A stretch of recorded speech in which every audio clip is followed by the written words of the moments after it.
Hello, I'm Isaac Hayes III, founder and CEO of Fanbase. Listen to what I'm about to tell you. The window to invest in Fanbase is closing. We've raised over $10.6 million of our $17 million goal. That means there's room for less than 6,370 people to invest in Fanbase for the average amount. The minimum to invest in Fanbase right now is $399. That makes you an owner in Fanbase today. Go to startengine.com/fanbase to invest. Why? Because current social apps have taken advantage of users for far too long, with content suppression, shadow banning, harmful racist content, and no real tools for monetization and equity. Fanbase has over 1.4 million users and counting, allowing anyone to reach all their following and monetize their content from day one. Social media is the new TV, and whoever owns the apps that distribute that content have the opportunity to own potential billion-dollar companies. While big platforms with uncertain futures are failing to serve their users, Fanbase is stepping up to fill the gap. Don't wait until it's too late. Invest now, invest for yourself and your future. Go to startengine.com/fanbase and own the next generation of social media.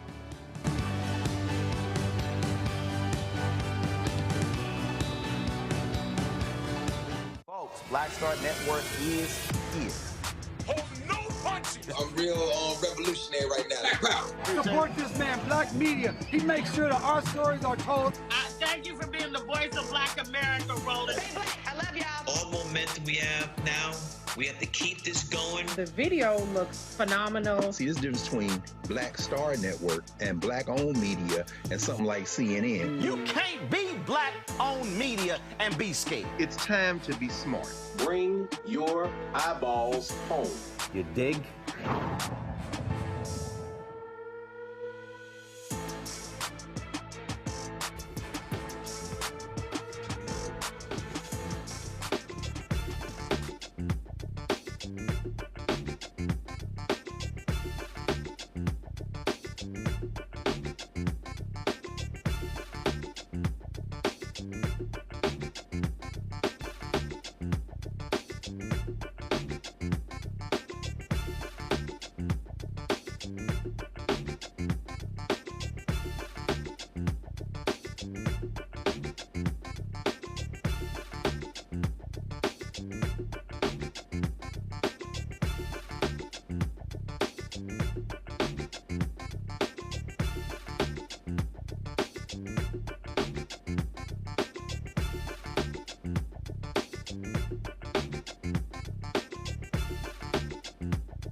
Folks, today is Friday, March 21st, 2025, coming up on Roland Martin Unfiltered, streaming live on the Black Star Network. VoteVets, a veterans voter education group, launches a new campaign ad targeting all Republican House members supporting Donald Trump's sweeping cuts to the Department of Veteran Affairs. We'll chat with the VoteVets Senior Advisor about this campaign. You want to be stuck on stupid? How about Donald Trump's Commerce Secretary? We were going to show you what this fool said about senior citizens who might miss their Social Security check.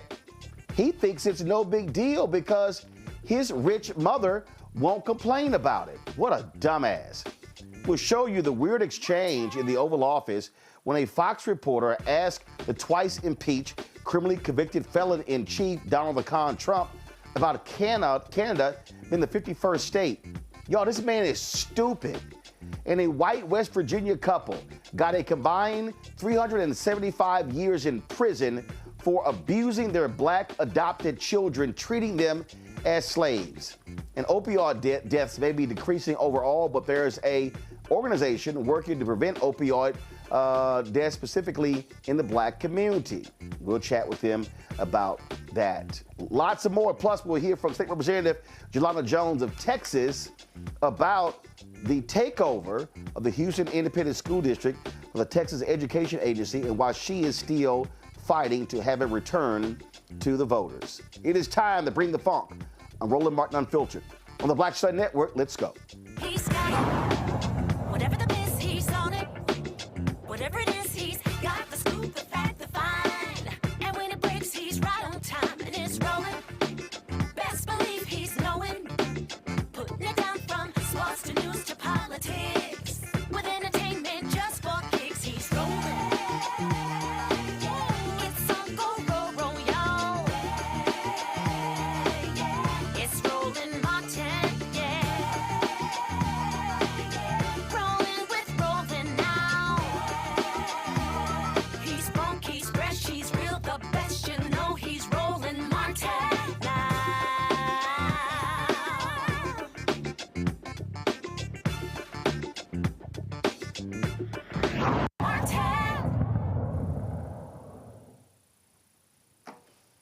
Folks, VoteVets launched a multi-platform ad campaign called Stop Elon's War on Veterans, targeting Republican House members. It is a six-figure buy that they are taking. Of course, you've seen massive numbers of veterans being laid off by Donald Trump and Elon Musk. Watch this ad. I was at Barnes & Noble's with my two children, 4 and 10, and my husband, and I received a text from my coworker, and he said, "Have you seen the email?" I served in the military for over 33 years, just accepted a new position in the VA, come into the office, fire up my computer, and I come back, and there's an email sitting there for me. I knew then. I knew what was coming. I have not had a single negative performance review in my 10 years. It feels like veterans are being personally attacked by Elon Musk. I did not put my life on the line for some tech bro billionaire from South Africa to come in here and try to destroy our country. We're going to bear a lot of this cost with rising costs, inflation. I'm literally donating plasma to buy eggs. And our congressperson does absolutely nothing. Stop Elon's war on veterans now. We're joined now by VoteVets Senior Advisor Max Rose. Max, Republicans spend a lot of time praising the military, talking about our veterans. Max, can you hear me? Max, can you hear me? I'm sorry, I'm not able to hear you, but it's great to see you. Can you hear me? Okay. Yes, Max, I can hear you. You can't hear me at all? No, but I can hear you. I'll talk. I can't hear you, but I'll talk a little bit, all right? And we can. Okay, go ahead. There. It's great to see you, my friend, and congrats on your show.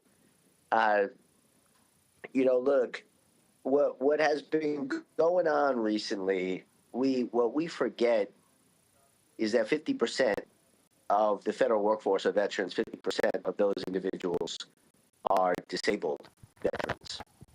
And these are folks that have, in many instances, made extraordinary sacrifices, taken extraordinary risk, all in support of our great nation and our collective freedoms. And Donald Trump actually praised many of these individuals during his campaign, right? He openly said, "Hey, thank you for your service. Thank you for your service. You're so great." Then turned around and said, "You're fired." And that's just such a disgrace, and that's why people really detest politics, that type of fraudulent lying and dishonesty and dishonor. And so VoteVets is putting our foot down and saying this is wrong, and making sure that this message goes out in these critical swing states held by Republicans, where particularly those individuals should be showing some degree of courage and standing up to Donald Trump and to this horrendous effort. So we're just so grateful that you have taken the time to shine a light on this as well, and for your continued support of veterans in addition. All right, Max, can you hear me now? You still can't hear me. Yeah, you still can't hear me? I still can't hear you, but I'm awfully good at reading lips if you want to go in that direction. But I unfortunately all right, so I'm just, so I'm gonna ask one question. Okay. Are you telling other vets that they need to be fighting back every day in their cities? I wish I had heard what you said, but let me just close out by saying this. I had the opportunity to spend some time with these individuals on a visit to Capitol Hill, and they have families, they have financial responsibilities, and they've just been fired. And that's a really scary moment. And anyone that's been through that, anyone can imagine that, can relate how scary that is. And to a T, what each of these individuals said, though, is this is not about me. This is about our country. This is about my fellow vets. And I was blown away by that. And I should have been, because that's who veterans are, that level of selflessness, that courage, that commitment to country. That's why they served in the first place, put on our nation's uniform. And that's when they got home, they said, we want to continue to serve.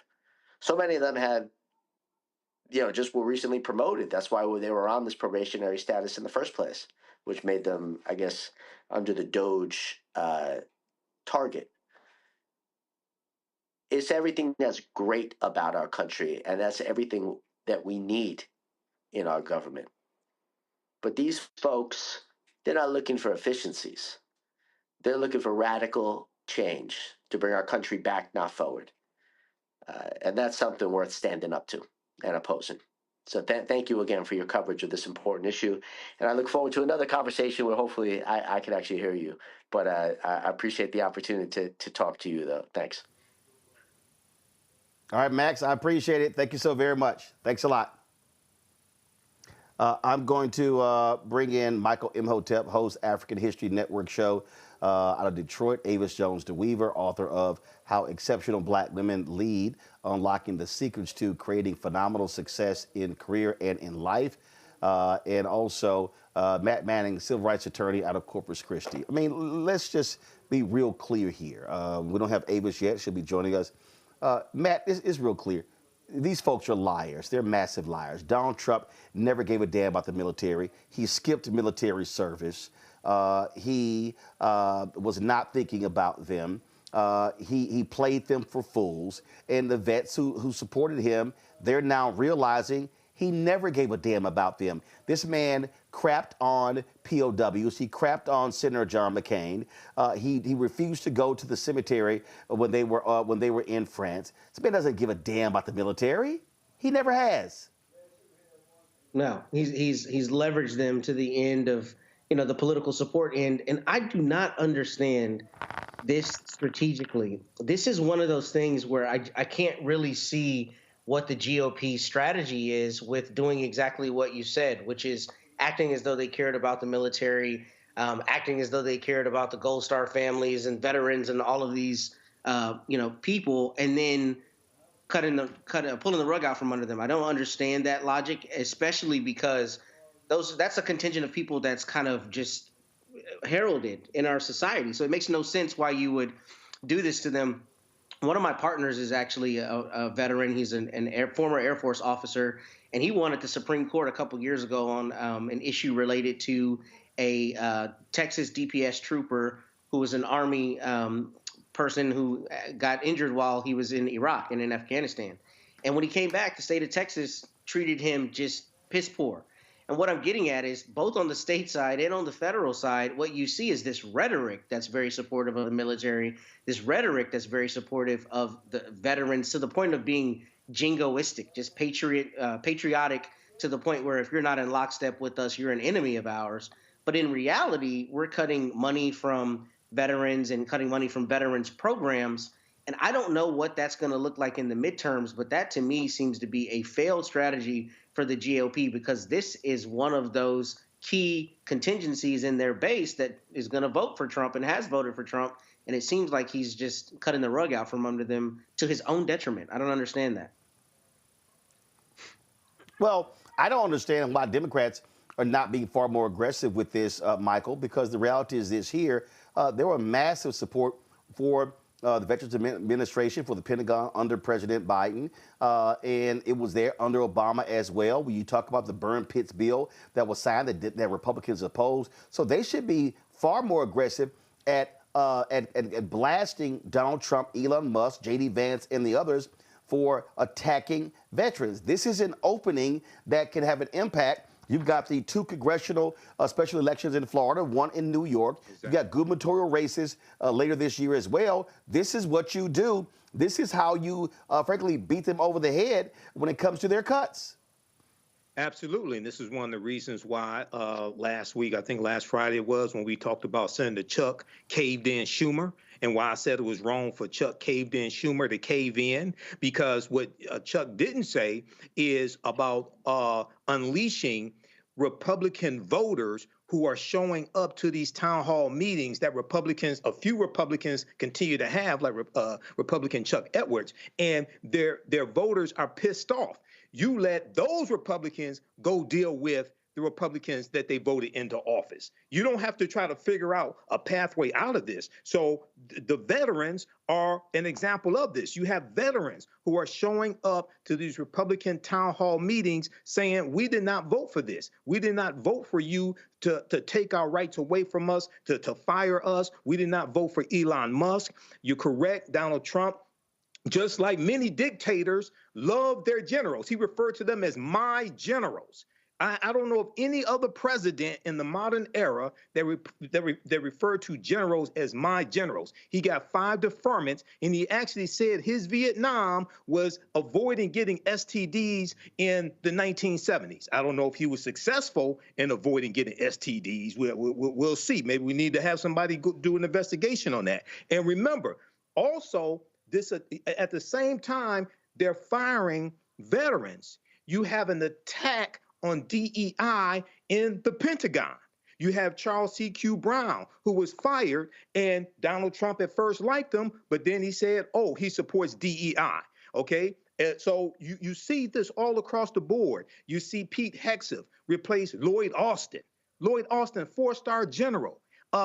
Pete Hegseth is not even qualified to tie Lloyd Austin's shoelaces. So all of this is an insult to veterans. So yeah, this is a big opening for Democrats, but at the same time, we're going to need some different type of Democrats, those who want to fight and know how to fight. And you see many of them stepping up. Representative Jasmine Crockett, Alexandria Ocasio-Cortez. You see Bernie Sanders, even though I have been critical about him in the past. You see Bernie Sanders and AOC on their Fight Oligarchy tour, et cetera. So this is a huge opening for Democrats. Well, and again, the bottom line is this is about how you fight and then how you target folks when it comes to that. And so hopefully, again, they are going to realize that you really can really get folks focused on what is happening. Now, Elon Musk, DOGE gets hit with another legal defeat. A federal judge temporarily blocked the agency from accessing systems at the Social Security Administration that contain the sensitive information of millions of Americans, delivering another setback to Donald Trump. U.S. District Judge Elon Hollander wrote a 137-page decision that a group of unions challenging DOGE's access to the Social Security Agency's record systems was likely to succeed on its claims that the efforts violated the Privacy Act and a federal law that governs the agency rulemaking process. The judge granted a temporary restraining order requested by the labor unions. In February, they filed a lawsuit challenging the legality of the SSA's decision to allow DOGE to access sensitive, personal, and confidential information about millions of Americans. Now, let's talk about this whole deal with Social Security. If y'all want to see some sheer stupidity, check this out. In a podcast, Donald Trump's Commerce Secretary, billionaire Howard Lutnick, who ran Cantor Fitzgerald on Wall Street, literally had this message for seniors if they don't get their Social Security checks on time. Listen to this. Let's say Social Security didn't send out their checks this month. My mother-in-law, who's 94, she wouldn't call and complain. She just wouldn't. She'd think something got messed up, and she'll get it next month. Yeah. A fraudster always makes the loudest noise, screaming, yelling, and complaining. Okay, I want y'all to hear that again because I need you to listen to what this billionaire just said. Listen. Let's say Social Security didn't send out their checks this month. My mother-in-law, who's 94, she wouldn't call and complain. She just wouldn't. She'd think something got messed up, and she'll get it next month. Yeah. A fraudster always makes the loudest noise, screaming, yelling, and complaining. You listen to him. Did y'all hear that? Yeah. So my 94-year-old mother-in-law, she's not gonna complain.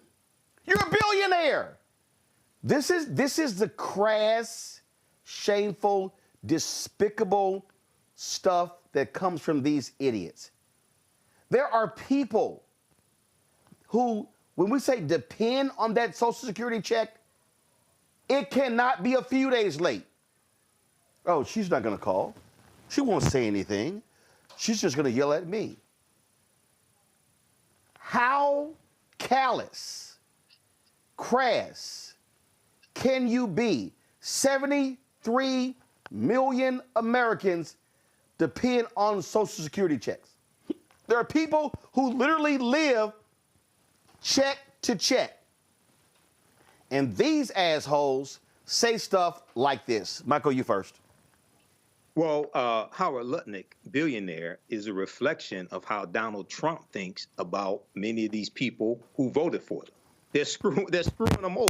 So they don't care about these people. They use them as pawns to get into office so they can get as much money as they can, however it is, and they don't care who they hurt. But those 73 million people on Social Security, they need to organize, they need to protest, but also go to fec.gov, Federal Elections Commission, and look at the top 2 or 3 corporations that finance Trump's campaign and launch nationwide economic boycotts against them to hurt them economically. But these people do not care at all. Matt? I mean, I think y'all have said it. I think it's callous.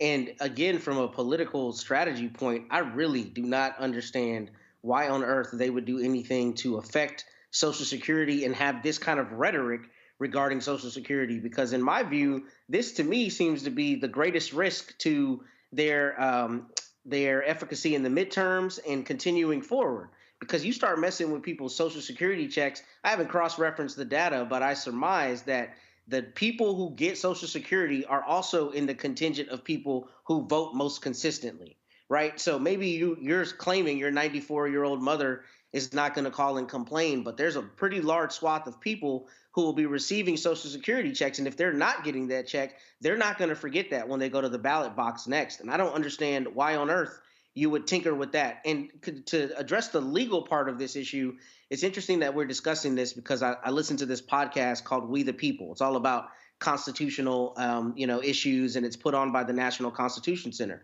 And they were discussing DOGE the other day, and even in the legal circles, there's a pretty clear, schism on whether what DOGE is doing is constitutional and legal and whether it's not. And there's some lawyers out there that are arguing pretty vehemently that the president is able to allow Elon Musk to do this.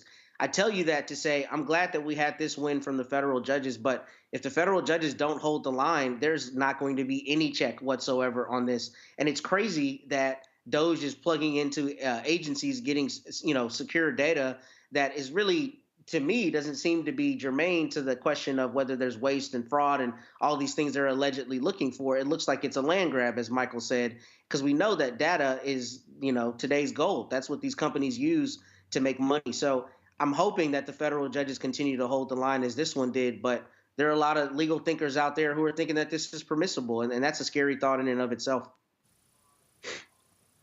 Absolutely crazy. All right, folks, got to go to break. We'll be right back. Roland Martin Unfiltered right here on the Black Star Network.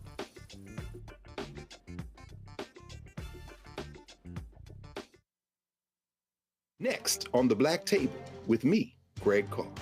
Succession.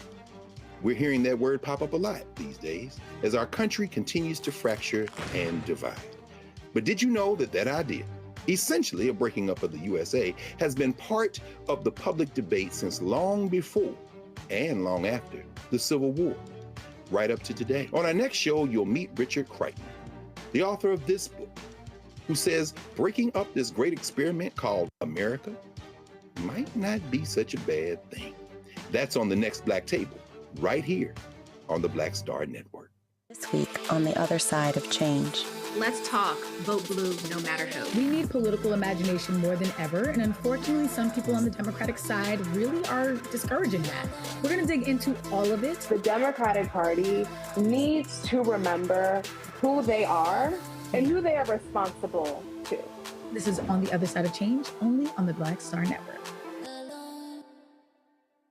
Now that Roland Martin is willing to give me the blueprint, hey, Cyrus, I need to go to Tyler Perry and get another blueprint because I need some green money. The only way I can do what I'm doing, I need to make some money. So you'll see me working with Roland. Matter of fact, it's the Roland Martin and Cheryl Underwood show. Well, should it be the Cheryl Underwood show and the Roland Martin show? Well, whatever show it's going to be good.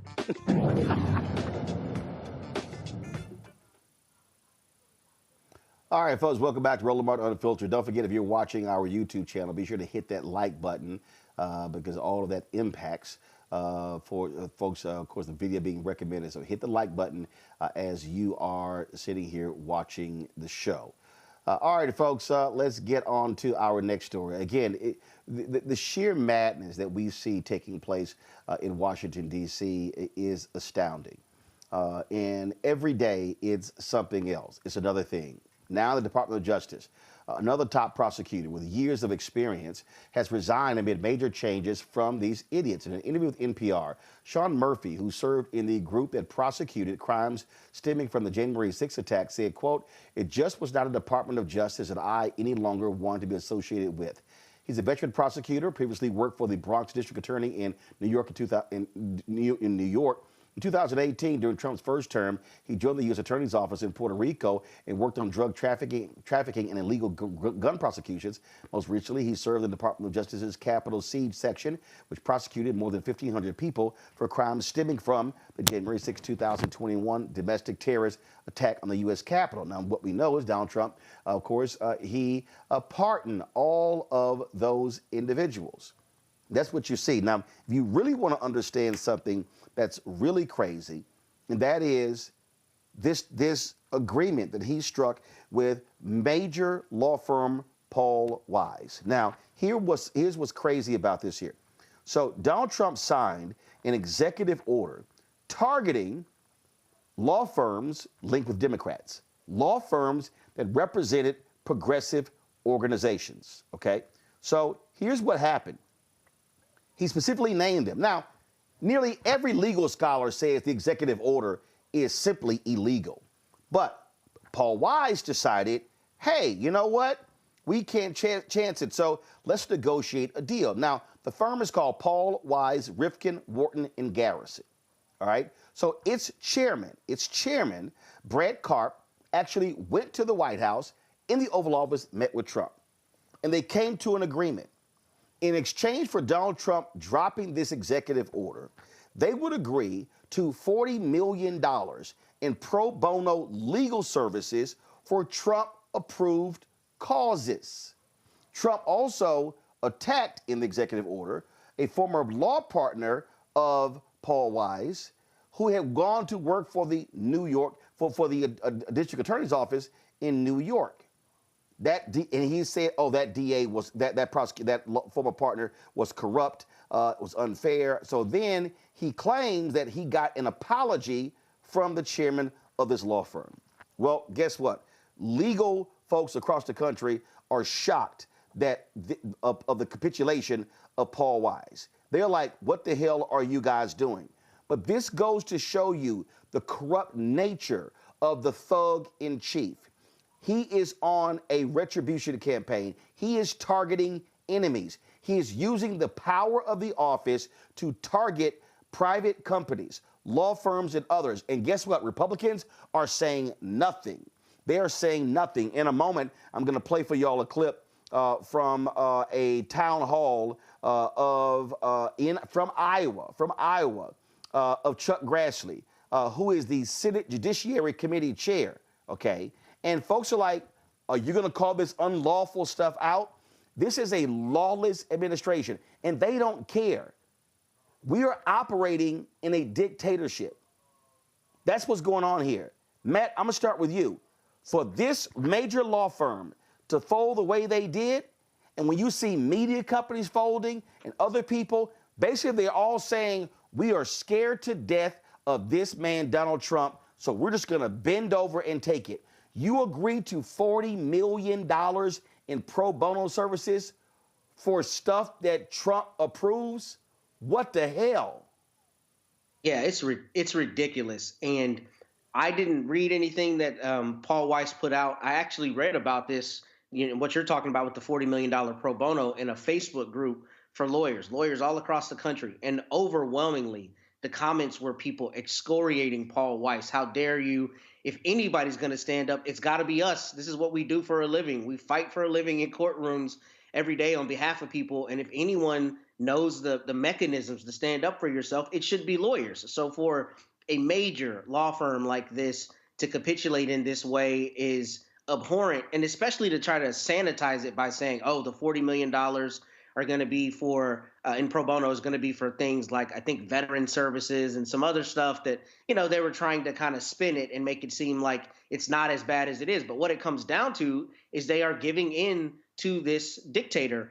And what I don't understand is how law firms of this magnitude, of this, level of respect, don't say absolutely not. You can't punk us that way on the world stage. But when they capitulate, when Schumer capitulates, when all of these people capitulate, all it does is give more gravity to the idea that he can keep playing the game this way. Because look, with a bully, you normally got to punch a bully in the nose. Somebody's got to stand up to him. And if you don't stand up to him, he's going to keep doing what he wants to do. So I don't understand why Paul Weiss took this tack, but I was heartened to see that lawyers across the country thought that this was terrible. And they were calling him out. Like, you can't spin this to me like it's going to be a benefit from the pro bono money. If anybody should have stood up, it's you, because you have the kind of platform and the kind of gravitas to stand up and make a difference. I mean, here's also what's happening here, Michael. A lot of these firms refuse to also represent Donald Trump in many of his legal cases. And so he's now attacking them. There's a letter that some former Paul Weiss workers are working on. And this is from the Bulwark. Sam Stein has this piece.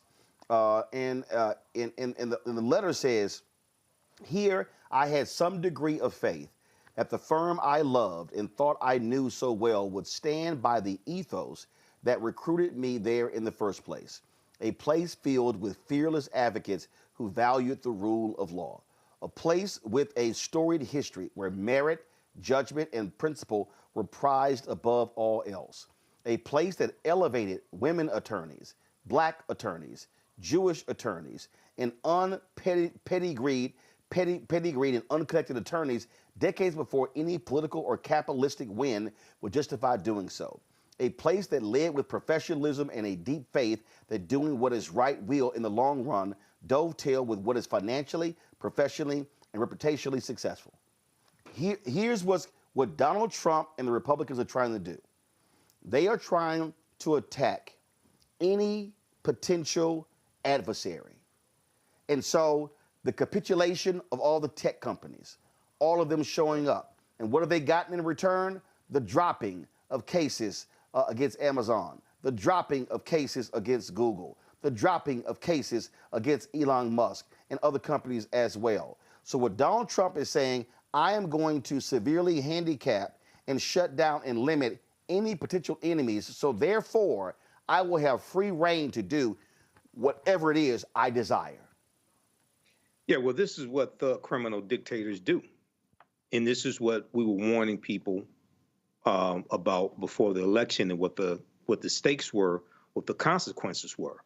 And we told people the second Trump administration was going to be much worse than the first one. All you have to do is just read one chapter of Project 2025.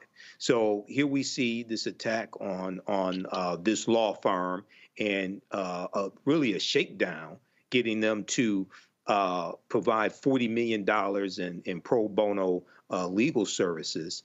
And it was spurred by an executive order, which probably is not even legal in the first place. Okay, so this is we're in deep trouble.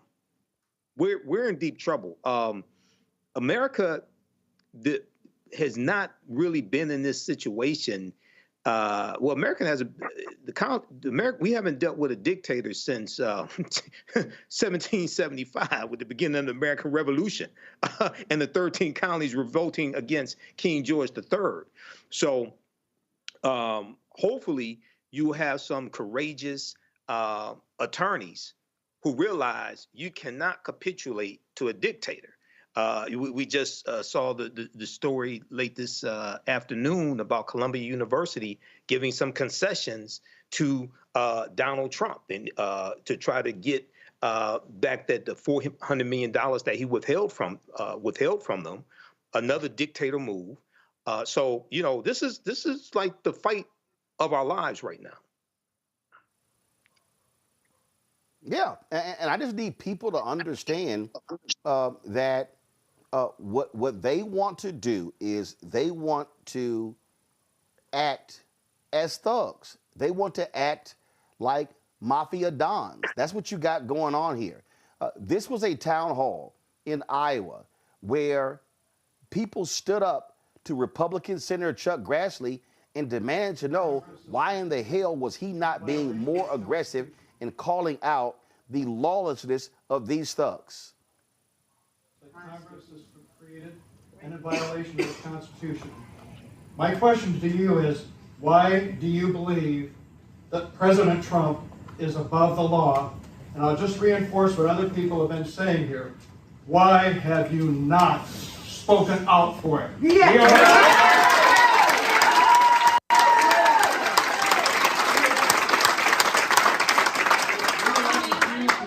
Job, and we have trusted you with our votes. We have sent you to Congress for decades.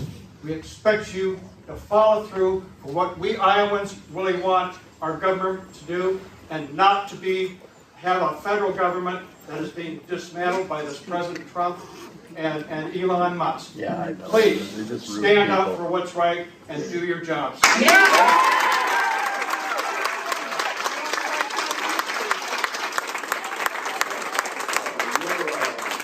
Statement gives me a wonderful opportunity to explain to you that constantly, every time I go from my office to the Senate floor, there's journalists not by the dozens, but by a couple dozen that are there to ask me questions all the time. And I take time to answer their questions. And I never see anything in print that I ever say to them. So I have to assume that you don't get a chance unless you do a vast amount of reading, that you never see anything that I say to the journalists in Washington, D.C. So this is why on a weekend I put out something on my website called The Scoop, that carries all the things that I have said or speeches I give on the floor of the United States Senate or press releases, because I can't count on the... Michael, here's why Chuck Grassley is full of shit. I am literally scrolling through his Twitter feed, and I'm at February 7th, and he's got stuff about heart disease. He's got stuff about the post office. Oh, Chairman Grassley discusses Pam Bondi's commitment to the Constitution as Bondi takes the reins at DOJ. And I'm sitting here and I'm scrolling. Oh, he's got all this stuff about a whistleblower against Hunter Biden being promoted at the IRS. Oh, a whistleblower provides records to dealing with Jack Smith. Let's see here.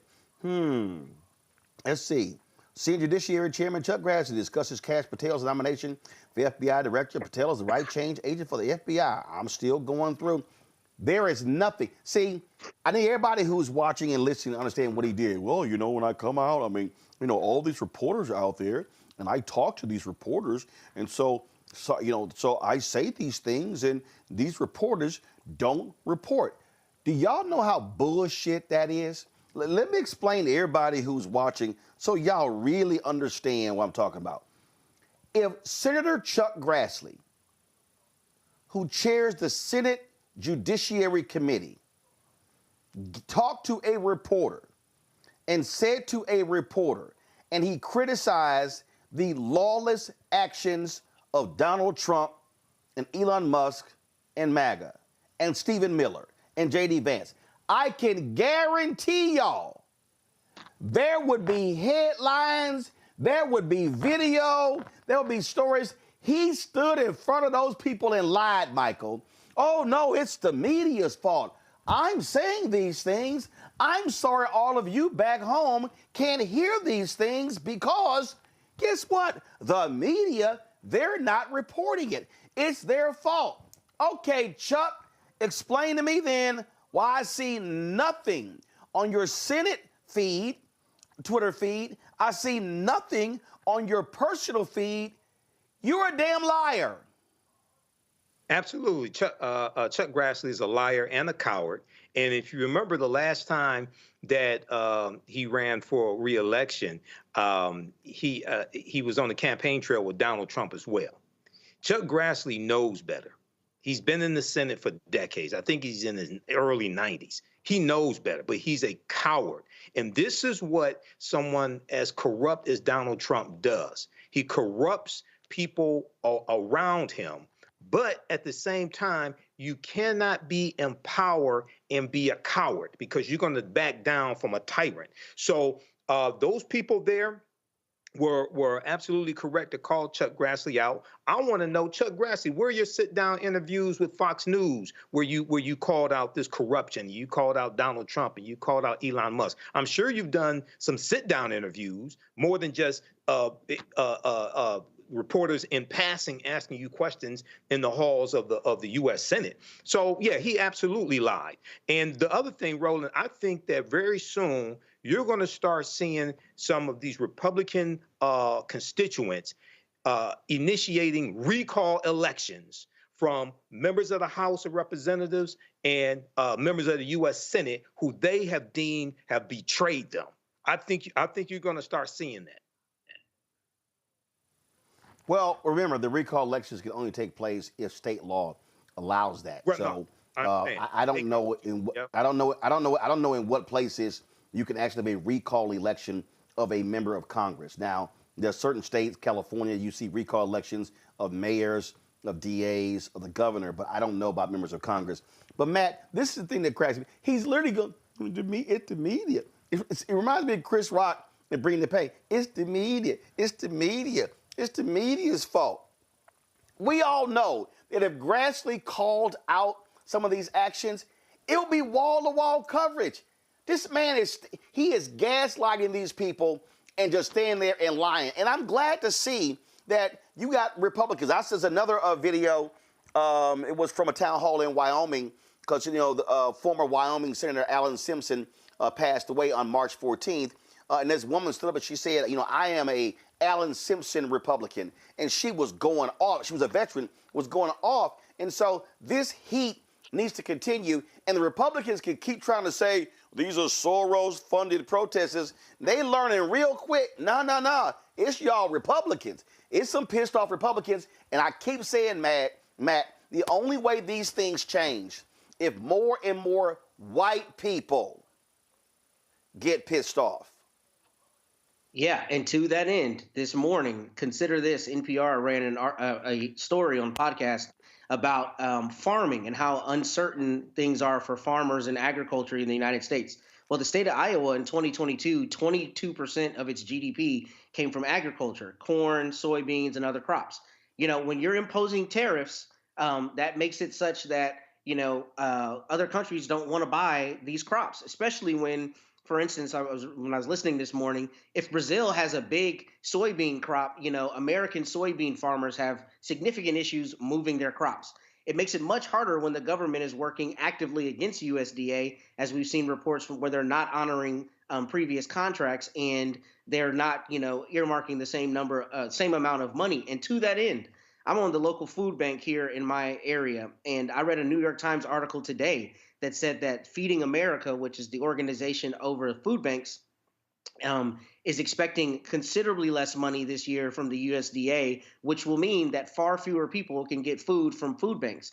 And I think in Iowa, especially in a place like Iowa, where it's ethnically homogenous for the most part, primarily white people there, they're feeling the effects of these Trump policies on the ground because many of them are receiving farm subsidies. There are 97,000 farms in Iowa. So I'm sure somebody in that room with Chuck Grassley is connected to a farm that does not know how it's going to move its crop. And when the government is not helping you, and that's what the government has done for decades, you're feeling it on the ground, the effect of those policies. So it doesn't surprise me. And I think this is exactly the kind of thing that needs to take fire across the United States. And you need to see exactly what you're saying. This is not Soros Democrats. This is not AOC or whomever you're trying to make the far left, this scary bad Marxist. This is the person down the road from you whom you think is a normal American or, the prototypical white American who is realizing that now they voted for a person who is working actively against their interests despite what they were told. So we're seeing that. And for Grassley to stand there and act like, oh, it's the media, when what's really happening is all of these cowards in Congress and in government are afraid that they're going to draw Trump's ire. So they're just rubber stamping everything, which makes no sense to me, because if all of them stood against him and said, look, man, you don't got that kind of juice, then they would be able to make things happen in a way that they're not completely cutting out their base and completely just capitulating to the authoritarianism that we're seeing. So I think it's going to require profiles and courage, not only from Democrats, not only from people on the other side, but from people within that party. And we just are not seeing that yet. So if y'all want to see the sheer stupidity, and again, the dumbass in chief is Donald Trump.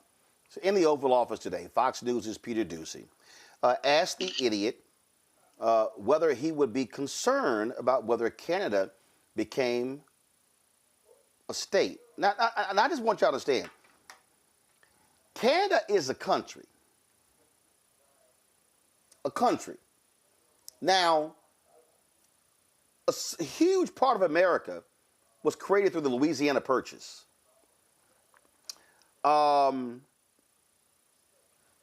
Texas had a revolution over slavery as they became independent from Mexico and later joined the United States. So this idea that, oh yeah, Canada is just going to become a 51st state is crazy. And his was also stupid. And this is why these right-wingers are really dumb, because they go along with Trump. Do y'all understand that if Canada became a state, Canada would have 2 Democratic United States senators? And Canada would have so many congressional seats, the Democrats would control the House. But don't mind the facts. So this is only for comedic purposes. In fact, control room, I need y'all to change the lower third. I need you to change that lower third, okay? I need that lower third to say, this is for comedic purpose only. This is for comedic purposes only. No, get rid of that. Get rid of that. I need that lower third to say, this is for comedic or entertainment purposes only. That's what I want. That's what I want the bottom to say. Cause see, I'm gonna take y'all back when I was at CNN. We were talking about Donald Trump, and I said this. I said anytime Trump comes to this network, we should have a crawl at the bottom and say this is for entertainment purposes only. And Ken Jouts, who was executive vice president, literally sent me an email telling me not to criticize Donald Trump when he was coming on the network. And I was like, are you serious? Yo, that was literally the executive vice president at CNN who sent me that email. And so this, let me know when y'all have it ready, because I want it. I'm not going to run this video unless it's at the bottom. But this dumbass just sits there and just says stuff. Yeah.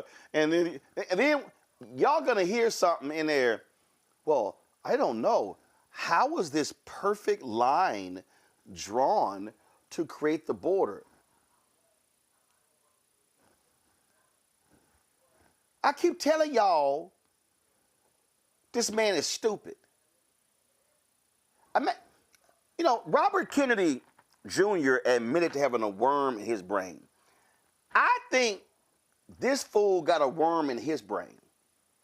Because I swear he says some of the dumbest stuff you've ever heard in your life.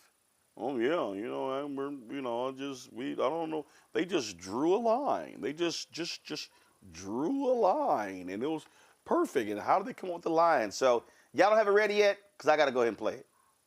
All right, let's go ahead and play it. Are you concerned that if they became the 51st state, they would be a very, very blue state? Very, very big and very, very blue. No, there might be, but it would, you know, you have that artificial line that goes, that straight artificial, that looked like it was drawn by a ruler. Somebody with a, I don't mean a ruler like a king, I mean like a ruler, this way. And it's just an artificial line that was drawn in the sand or in the ice. And you know, and can I tell you, Peter, just you add that to this country, what a beautiful landmass, the most beautiful landmass anywhere in the world. And it was just cut off for whatever reason.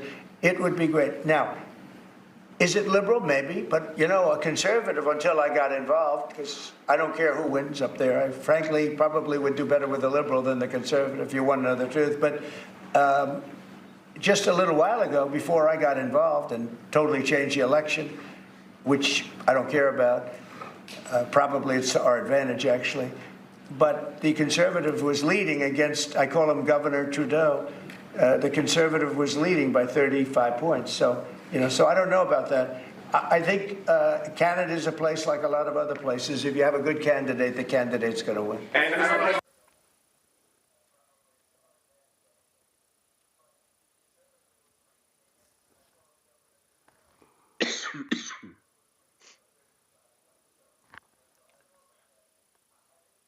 Now, we already know this fool can't read.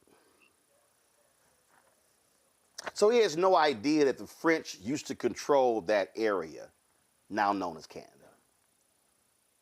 Then there was a war, and they handed it over to Great Britain. And then a law was passed creating the province of Canada. And that's what led to Canada becoming its own country. So he's talking about a line being drawn. Do y'all realize that that territory, now known as Canada, dates back to 1534?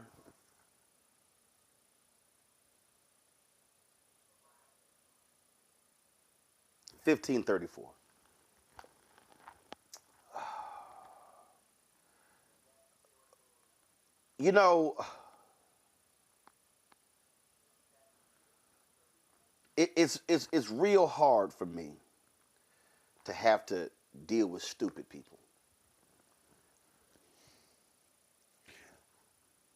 So if the province, what we now know as the country of Canada,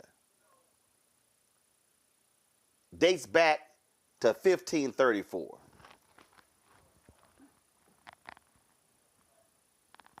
Madam Michael, do y'all know when the Pilgrims showed up? That'd have been 16. We talking about 1620 on the Mayflower. 80 years later. 80 years later.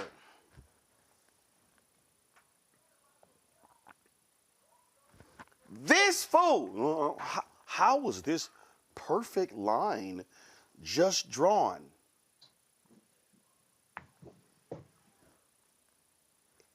The area existed before the United States existed. Mm-hmm. This is precisely why, Michael, these idiots want to get rid of the Department of Education. This is why, this is why they want to ban books. This is why these dumbass right-wingers, I mean, I just saw a video of some dumbass white couple in Texas whose child died from the measles, and they were like, well, we still don't believe in vaccines, and it was God's will for our child to spend the few years they did on earth. These people, the Republican Party appeals to stupid people. And you shouldn't call voters stupid. Yes, I can call people stupid who exhibit stupid tendencies. And they love this idiot.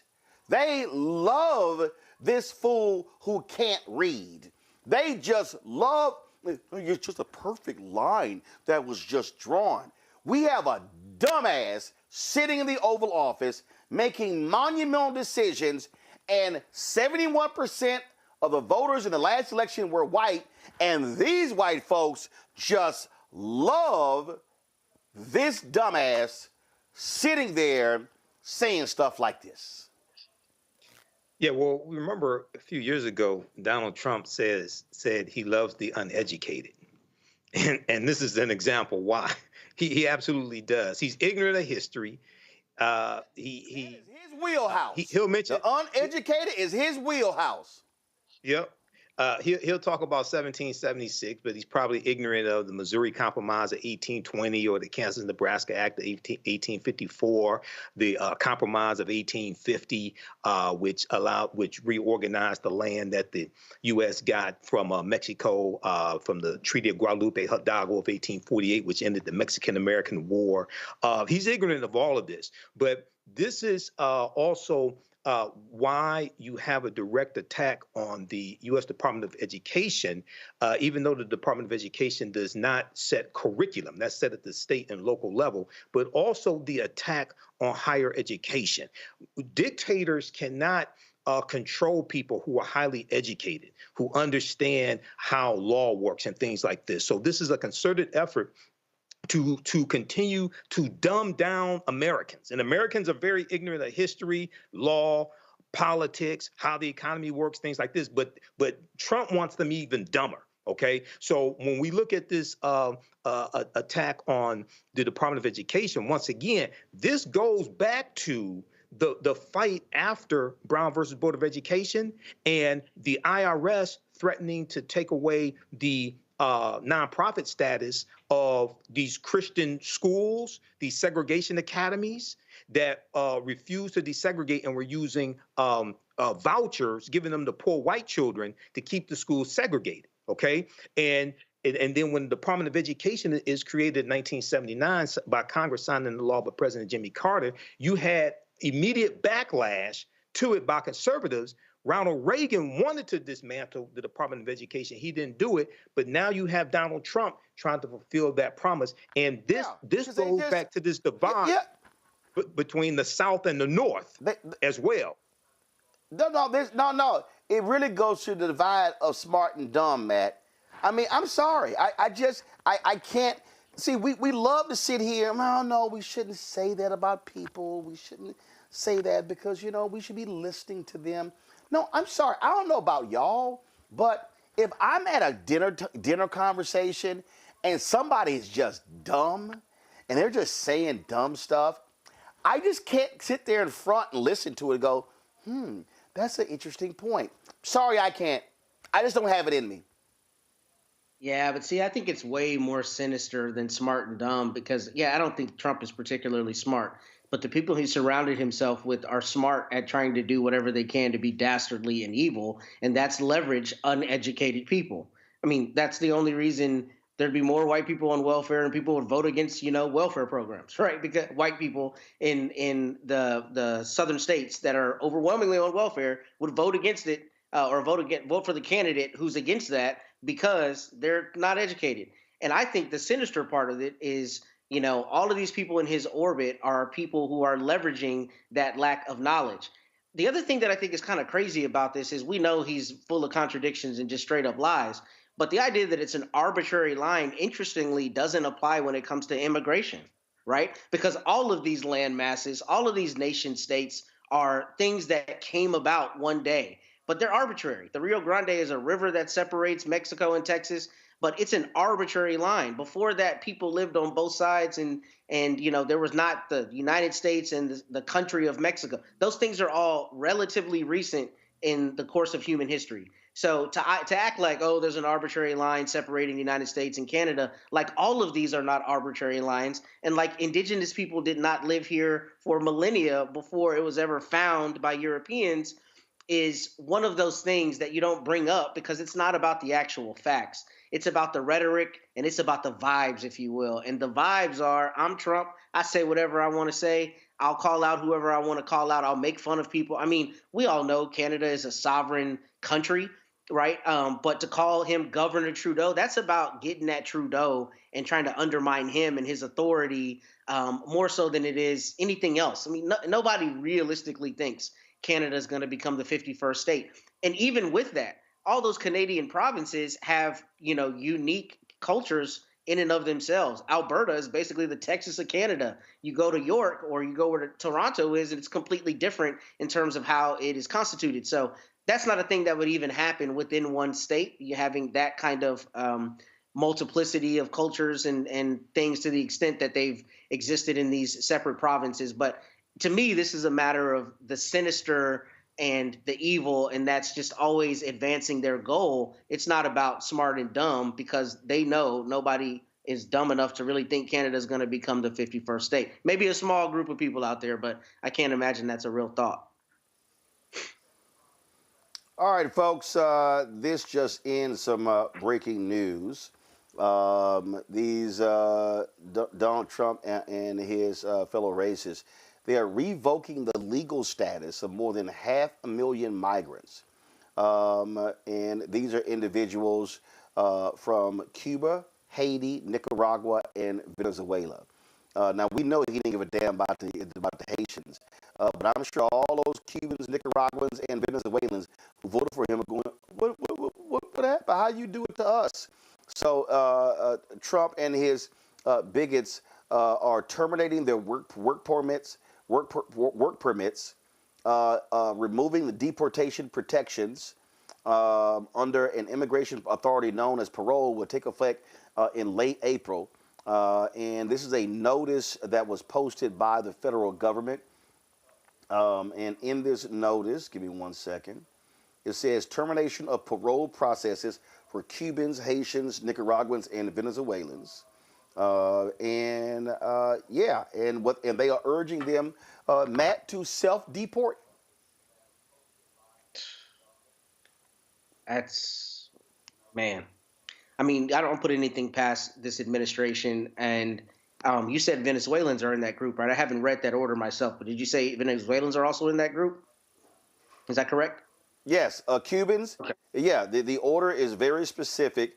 The order is very specific, and we're going to pull it up in a second. Let me, literally, this just came down. Give me 1 second. I'm sending this to the control room. So the order says, Department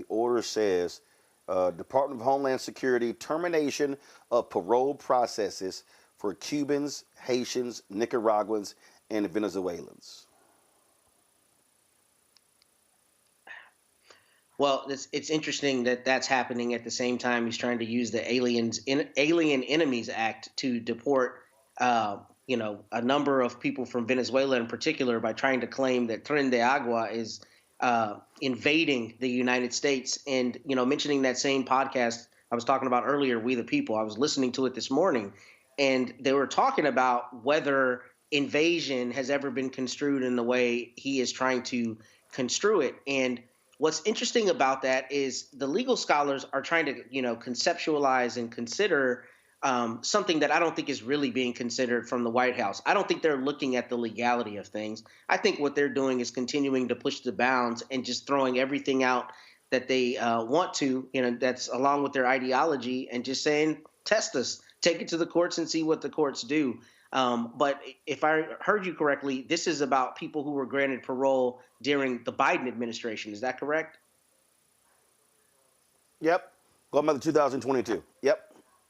Okay, so not only is it about advancing the deportation agenda, but it's the same thing we're seeing in lockstep with everything being about the alleged prior administration making you less safe, making this country less profitable, and needing to undo a lot of the Biden era policies, which we know were the right policies as it relates to, immigration or human rights, and in a lot of different respects. But this is just dovetailed with that. I mean, that's what you see this administration do. Everything that they put out, they couple with, the Biden administration was wrong. They were making you less safe, or whatever else they were allegedly doing. And that's why we're taking this unprecedented, unconstitutional action. So this doesn't surprise me.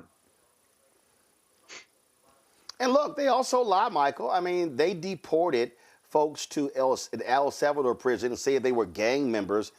There was like one guy who had a gang tat. It wasn't a gang tat. It was a soccer tat. The guy was persecuted under the Venezuelan president Maduro and deported them. Then they had to admit in court that most of these people were not criminals. They had no criminal record. They're liars. They literally lied. They went on television and lied. They went on radio, online and lied. They are liars. I do not trust anything that comes from Donald Trump, Elon Musk, or J.D. Vance. None of them. In fact, J.D. Vance is such an asshole. He actually did an interview where he claimed that Vice President Kamala Harris was taking 4 shots of vodka every morning.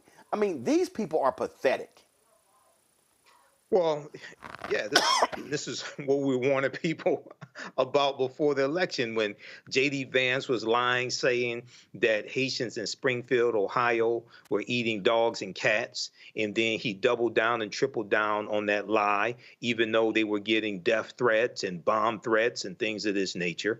And Donald Trump spread that lie as well. And at the same time, if people remember correctly, Donald Trump ordered House Republicans to kill the strongest border bill in 30 years so that he could run on immigration and cracking down on the border, things like this. Okay, so these people are frauds. They're dangerous frauds. I'm looking at the piece here from The Guardian. Trump revokes legal status of 530,000 Cubans, Haitians, Nicaraguans, and Venezuelans. Now, going back to February 3rd, 2025, the Department of Homeland, I think it was Department of Homeland Security, announced that they were going to revoke the temporary protected status of 350,000 Venezuelans. The Venezuelans in Florida were furious because many of them voted for Donald Trump in the 2024 election. And they said they felt betrayed. The Trump surrogates and things like that told them, you know, you're safe, things like that. We're going to deport it's going to be the bad people that get deported, okay? So this is this white nationalism that's all throughout Project 2025. This is what we're seeing taking place right here. And at the same time, he wants to invite white South Africans to immigrate to the U.S., okay? At the very same time, he wants to deport these people and strip the parole status from 240,000 Ukrainians. He's inviting white South Africans to come to the U.S. I wonder why. Because they're being persecuted, right? He says they're being persecuted. They're being persecuted in South Africa, and they make it a point to beat the drum to show that the white people that they think are the ones that are okay, right, are being persecuted. And South Africa, we're going to do all these bad things to you, right, unless you... They say it's a land grab in South Africa. They're victimized, And all this has to do with perpetuating white grievance. And what they're doing with the various civil rights departments now is shifting the focus to focus on white discrimination. And laws against white people. This is the whole game. Oh yeah, that's what they're doing. All right, y'all, gotta go to a break. We come back, more to talk about. Don't forget to support the work that we do. Join our Bring the Funk fan club. Our goal is to get 20,000 of our fans contributing on average $50 each a year. That's $4.19 a month, 13 cents a day. You support this show, plus the other shows here on the Black Star Network. If you want to give me a Cash App, use the Stripe QR code. It's right here on the screen. Click the Cash App button, and to continue, you can also use the Stripe QR code to use credit cards. Senior checking money order, P.O. Box 57196, Washington, D.C. 2003 7-0196.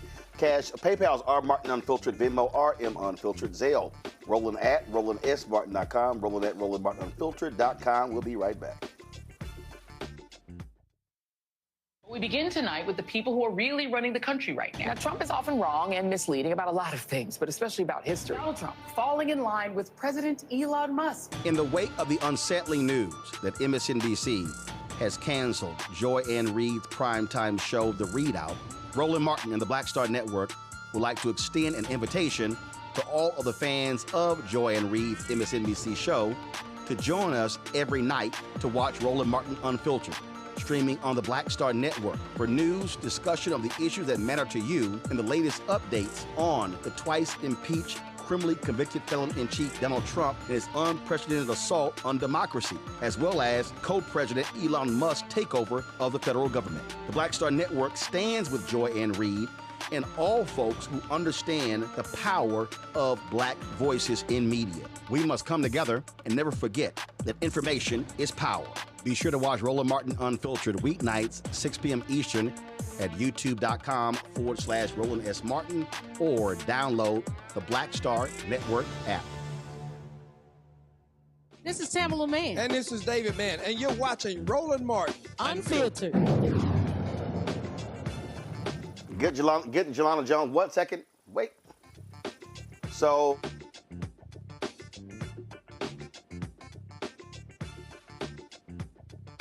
let's go. All right.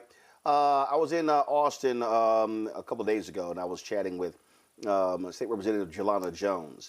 And again, we talk about how elections have consequences. So, yesterday, when Donald Trump signed that BS executive order shutting down the Department of Education, guess who was all there? Texas Governor Greg Abbott, Texas Lieutenant Governor Dan Patrick, and the thuggish Texas Attorney General Ken Paxton. Three of the, if you want to say those are the three stooges of Texas, three of the dumbest people in Texas, okay? So they have been attacking public education as well. So just as you have Trump trying to shut down the Department of Education, you have Republicans here in Texas who are desperately trying to shut down blue counties like Harris County. So one of the things they did was order the Texas Education Agency to take over the Houston Independent School District. Well, a lot of parents have been upset by that, and so I caught up with Representative Jones about the takeover of the largest school district in the country by state government, and here's our conversation. All right, folks, Roland Martin here, Roland Martin Unfiltered. I'm here with State Representative Jelana Jones at the Texas State Capitol. Okay, so what's the latest? What the hell is going on with the TEA takeover, HISD? I got people who are teachers who are hitting me, all these principals who were leaving, getting transferred.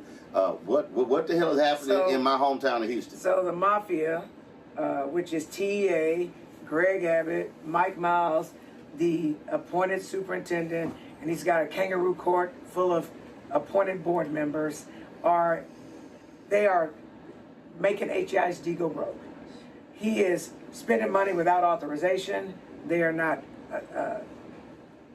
making him be accountable. I saw a story and I'm confused as hell. I'm like, so how he's spending money, didn't get approval, and then when y'all find out, y'all sit here and backdate it. Well, but that's the board. That ain't us. No. I'm talking about the board. I'm like, well, why in the hell y'all there? Because they're there because Abbott appointed them. But my point is, if you on a board, you're supposed to have some oversight. Hell, if you're not going to do any oversight, well, just stay home. But they're there to rubber stamp his thing. So that's where you got it twisted. You actually. Oh, no. I didn't get it twisted. I didn't get it twisted. But my point is, if you're on a board, you don't do stuff. You don't approve something after the fact. Exactly. And then it's like, oh, my bad. No. You know whether, look, I own my company, so I ain't got to ask nobody to spend money. But if I was not owning the company, I would have to get approval before I would spend some money. He spent almost $500,000 on a play where he was a star, serious business. A play?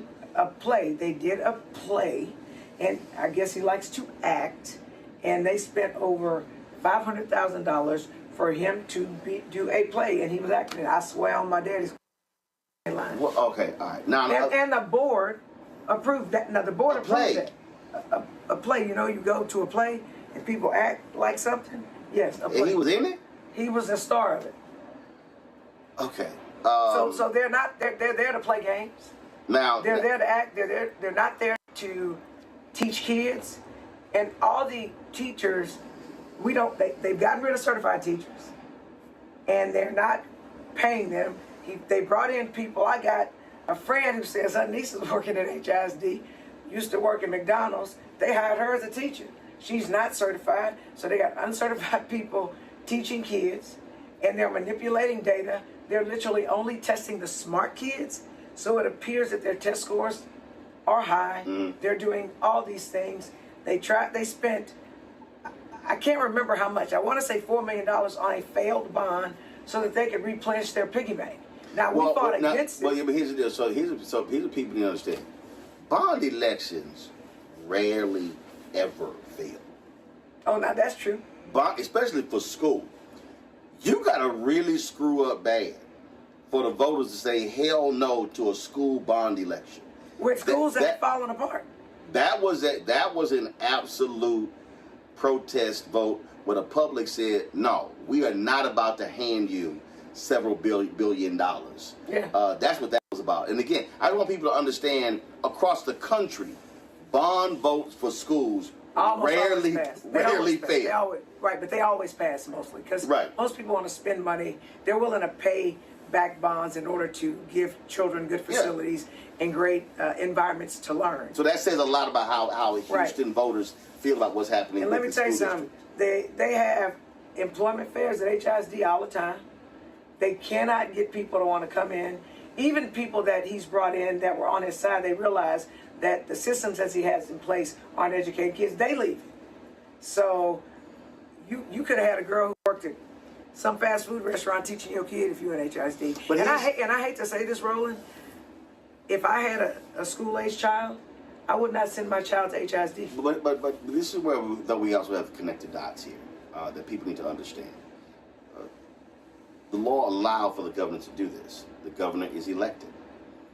When Beto ran against Abbott, 75% of voters in Texas, 30 and under, did not vote.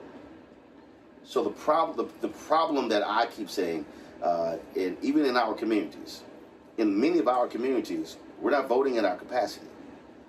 I've been saying that I need black folk to be voting at 70% of our capacity.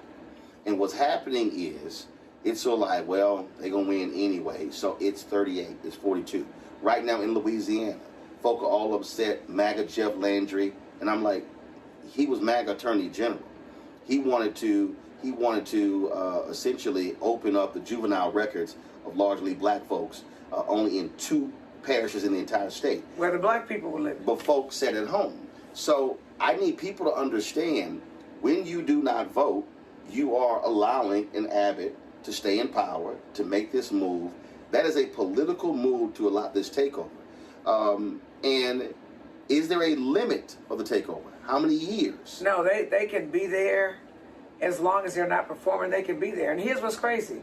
You appoint a board of managers and you put Miles in place because you say the schools are failing, which they weren't, by the way. But you're failing the schools, but they get to stay there as long as the schools are failing. So I actually think it is in their best interest to make sure that the schools fail so that they can stay there under the illusion that they're actually trying to help. Because what people need to understand is that the Republican Party in Texas despises Harris County. Oh, they hate us. And people need to understand that was a time when Republicans were winning countywide. They were. That was a time when I was in Dallas County, working in Dallas County, where Democrats won Dallas County. All of a sudden, Dallas County flipped. You had people like John Crusoe at the time, who was a judge, who ran as a Republican because he knew he could not win as a Democrat. Then that county then flipped back to blue. So the reality is, Republicans in Texas, they can't stand Harris County. They can't stand Dallas County. And you know why they can't stand Harris County. Well, they can't stand Harris and Dallas, but they really can't stand Harris County. For sure. There are so many only Harris County bills that are bad. So every other city in the state of Texas, the elected officials are living in their constituencies and they know what's best. They're being allowed local control. And they have, that's what it's called, local control. Which Republicans say they love, they say they love, oh no, not big government, local control. But not in Harris County. And they lost their minds. They woke up and there was a whole bunch of black people judges. They have lost their minds. So people understand, in 2017, 18. Well, that was the last one. They took office in 19. They passed, but they got rid of straight ticket voting. Yeah. In 17, but it was the 18 election was the last one because what happened was, and remember, Republicans used to always take advantage of straight ticket voting. They did. But then Democrats in Harris County got organized, started winning, and Republicans in the state capital said, "Oh hell no, we got to get rid of this." We don't want people to know if you're a Democrat or a Republican. So people just need to understand. Say, no, we want the voters to think about their choices. So people just need to understand. People need to understand when you see these moves, withholding of hurricane relief fund to Harris County. When you look at them changing the voting laws specifically for Harris County, people need to understand these are very specific, direct actions to penalize Harris County because they dare vote Democrat and not Republican. But let's also talk about the big elephant in the room. A whole bunch of black people got elected judge. So now all of a sudden they literally have not tried to change judicial requirements until a whole bunch of black people got elected. And now they were saying that judges are not qualified. A dude came and testified yesterday before the Judiciary and Civil Jurisprudence Committee and talked about how the problem with the judges, for the most part in Harris County, is that they are basically not smart enough, which is what they say about black people. They're not qualified, and they're the only ones who will take these low-paying jobs. Therefore, we need to increase the salary of the judges so that we can get better quality of people who actually know the law. So for the most part, they saying black people, we dumb, we stupid, and we cheap, and we need to do better so that we can attract non-black, more qualified, smart white people. I need you to send me that name so we can pull that video, because I want to run that video on my show. Okay. But again, I just need people to understand who are watching and who are listening to this, that this is what we mean when we say elections matter, and there are results of elections, and if you win, winners get to control what's going on.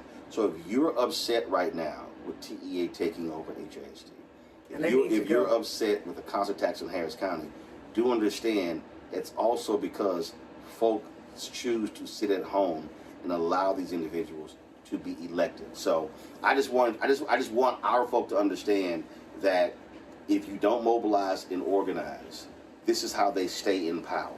The reality is, Abbott can be voted out. Dan Patrick can be voted out. These people can be voted out. But we have to have folk who are not so complacent where we say, well, you know what, they're going to win anyway, so I don't have any power. Right. And true story, Roland, people stand in long lines, spend money they don't have to go see Beyonce. And I love Beyonce. She's from Houston. But my point is, my grandmother told me that you can tell what's important to people by how they spend their time and how they spend their money. Is that true? And so I'm telling you, we need to be terrified as black people about what's going on in Austin, because all of the attacks are against us. It is an attack on blackness. Okay, it is an attack on us. We are not funding HBCUs. We literally gave billions of dollars to PWIs and did not give money to HBCUs. They want us to have inadequate resources so that we cannot compete. See, what I need people to understand that this goes way beyond Washington, D.C. What people need to realize, and Matt, you're there in Corpus Christi. You're seeing this every single day. What the right wing is doing by having supermajorities, Texas, Mississippi, Alabama, Florida, Tennessee, they are looking to unleash their agenda, federal level, state level, local level. What black folks need to understand is that when you look at the population increases, people are actually leaving the Midwest, the South, the Northeast, and the West for the South. There are people who literally, who are returning home. There are individuals who've left Texas, Louisiana, Mississippi, Alabama, Arkansas. You have a reverse migration that's going on. As people are getting older, they want to return back, spend time with their families, and live their lives out this way. So what we need to understand, and Terrence Woodbury was discussing this yesterday, you've got massive voting power. Texas has the largest group of eligible black voters in any state in the country. You look at Louisiana, you look at other places. But as long as we are not showing up using our power, these thugs, Matt, will get to make the decisions because too many of us are complaining about stuff but not showing up to stop them. You're 100% right. And in addition to that, they know that the tide is turning. They know that Texas is going to be blue soon, which is part of the reason they're getting their tentacles into everything. I mean, I told you last time I was on the show that there's been a big fight here in Corpus Christi about the library board. There's literally a group of MAGA types who have infiltrated the library board. And if you read the local newspaper, a lot of the stuff that they're talking about is the books in the library. I mean, every aspect of government and every aspect of society they're targeting. And part of it is because they know here in Texas, to your point, that Texas is going to turn blue sooner than later. So they're trying to do everything they can to keep those little silos of power. Now, it's interesting that you and Jolanda were talking about Harris County, because you're exactly right. But my home county, Travis County, I would say would be second to Harris County in terms of their desire to not let them have local control. I mean, look at how they've attacked the DA there, how they've attacked the Austin City Council, how they've attacked the people in Austin, because Austin is a blue pocket in the state of Texas, right? And Greg Abbott is there, as you know, and they don't want local control there because that local control does not ideologically jive with what they think the rest of Texas should be out in West Texas and East Texas and other parts of the state. So you're exactly right. But what we as Texas Democrats have not done effectively, in my opinion, is we have not, countered on some of those things that we don't think of as being big ticket items, where you're seeing the infiltration of these boards and usurpations of power, and then the governor appointing things. I'm glad you and Jolanda were talking about that, because that's one of the most insidious parts of this, that Abbott and his team are consistently finding things for him to appoint people to. And then just like Trump, he's just telling those boards what to do. A good example of that is that Daniel Perry murder trial in Austin a couple years ago, the guy who killed the veteran who killed the other veteran during a George Floyd protest. And remember, Abbott came out on TV and said Daniel Perry never should have been convicted. And then all of the people on the Texas Board of Pardons and Paroles, whom he appointed, went along and rubber stamped him pardoning a case where 12 people sat in a box, listened to all the evidence in super liberal Austin, and decided this guy was guilty of murder. That's a perfect example of exactly what the Republicans are doing here. But I think they're running scared, because I think they know the numbers will very soon be in our favor. To your exact point, look at how Houston's population has exploded over the last, 10 years? And a lot of those people that are coming in are not the archetypal Texas Republican. They're black and non-white people from around the country who have moved to Houston and who have changed that demographic and made it where, they're so terrified of that county. So we need to keep our foot on the gas and really stay on their necks, because, the tide is going to turn very soon. But here's the problem with that, Michael. There's a difference between folks saying the tide turning and then the tide actually turning. I'm going to go back to 2008, the election of Obama. Democrats, we might see 20 years we control the presidency. The coalition, not realizing that you have to continue to build that coalition. What I see too many people who give up. I also see people who are not mobilizing and organizing. I've said this numerous times. When Beto O'Rourke ran against Greg Abbott for governor, 75% of voters in Texas 30 and under did not vote. They just didn't even show up. So it's a massive state, 254 counties. Democrats only have 81 to 83 counties where they have a county party. So the bottom line is, you're just sort of saying, sure, dominate us in West Texas, dominate us. Look, they're losing serious ground to Republicans with Latinos in South Texas. So what I keep telling people is, I don't want to hear about demographics. This is what I mean. I don't want to hear about numbers, because numbers mean nothing to me unless folks are turning out. Look, Same thing there in Detroit. Mm-hmm. Same thing there in Michigan. You've got places in Michigan, significant black population. Are they turning out? And they're not turning out in the numbers to offset the white turnout. Right. Part of this conversation, Roland, we had last night. I was on the panel discussion for Alpha Phi Alpha Fraternity. They're having a 93rd Midwest Regional Conference here at the Renaissance Center here in Detroit. And I was on the panel discussion, and one of the things I was talking about is dealing with an attack on black political power. Okay, and we've had this conversation here before. You've had Gary Chambers on here before. He's from Louisiana.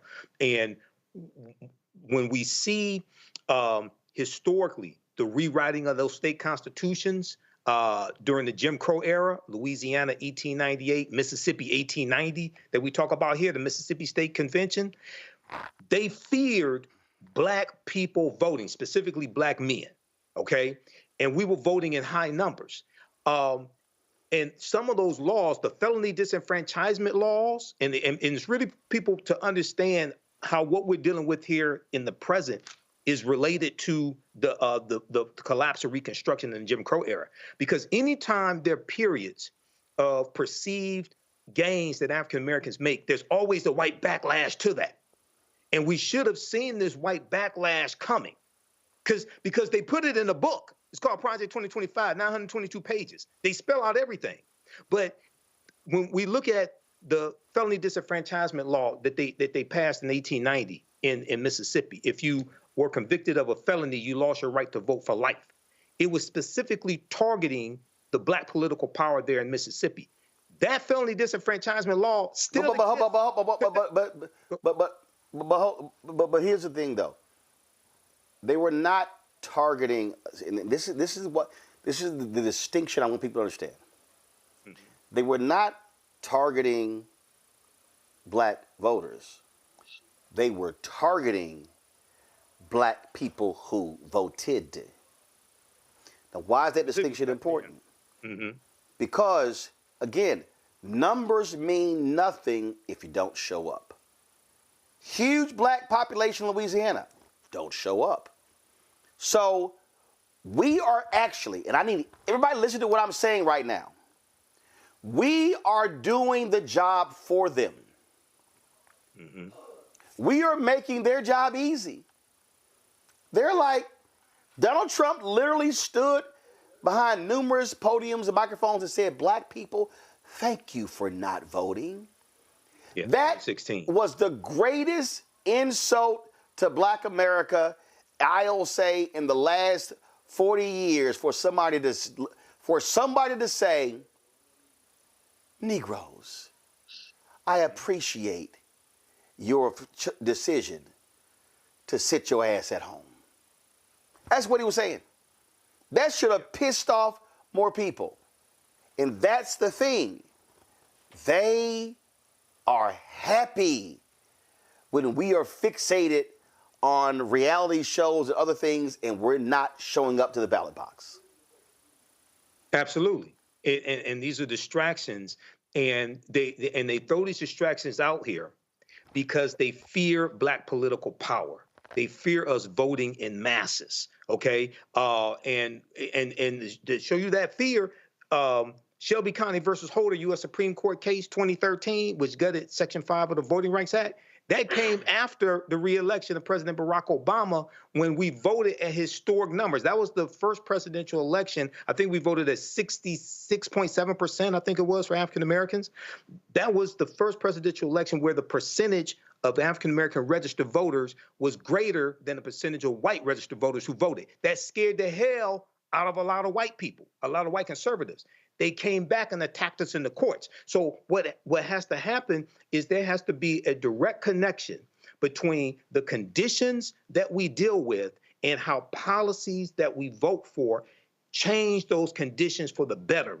A lot of times voting becomes an action that we're told to do, but sometimes we're not told what the benefit of voting is, the policies that get put in place, but also how to stop and block what the adversaries are trying to do to you. You have to stop them and block them out at the ballot box. And you also have to understand that you have to fire and vote out the obstructionists who are trying to block you from getting what you want. And the last thing that I think a missing piece of this, and we talked about this in the previous election, you have to speak directly to low wealth people or poor people, et cetera. Speak directly to them, talk to their issues, talk to their concerns. In the 2025 election, and we supported VP Kamala Harris, they didn't mention poor people. They didn't talk about low wealth people, okay? And you're missing millions of people who don't hear their issues spoken to directly. When you speak to their issues directly, this is what Reverend William Barber has been talking about. But here's the deal. We know Trump never spoke to those people as well, and it's two things. I absolutely believe you speak to the issues, but you also people need to also be aware of what's actually being done as well. And guess what? And all I'm simply saying is, if you're black and you believe voting is an option, then I don't want to hear anything from you. I don't want to hear you complaining about city services and school board and county and the state, whatever, because you chose to sit out. That's why I've said it. Voters, shut the hell up. And I'm sorry. We got people who love to complain, but if you choose to sit out of the process, you are part of the problem. Going to go to a quick break. When I come back, John Leguizamo was on The View today, and man, he laid it out that, frankly, it ain't nothing but a Klan gathering in the Trump administration. We're going to show you what he had to say. You're watching Roland Martin Unfiltered right here on the Black Star Network. Hello, I'm Isaac Hayes III, founder and CEO of Fanbase. Listen to what I'm about to tell you. The window to invest in Fanbase is closing. We've raised over $10.6 million of our $17 million goal. That means there's room for less than 6,370 people to invest in Fanbase for the average amount. The minimum to invest in Fanbase right now is $399. That makes you an owner in Fanbase today. Go to startengine.com/fanbase to invest. Why?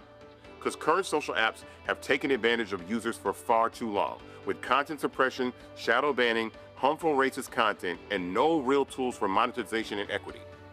Fanbase has over 1.4 million users and counting, allowing anyone to reach all their following and monetize their content from day one. Social media is the new TV, and whoever owns the apps that distribute that content have the opportunity to own potential billion-dollar companies. While big platforms with uncertain futures are failing to serve their users, Fanbase is stepping up to fill the gap. Don't wait until it's too late. Invest now, invest for yourself and your future. Go to startengine.com/fanbase and own the next generation of social media.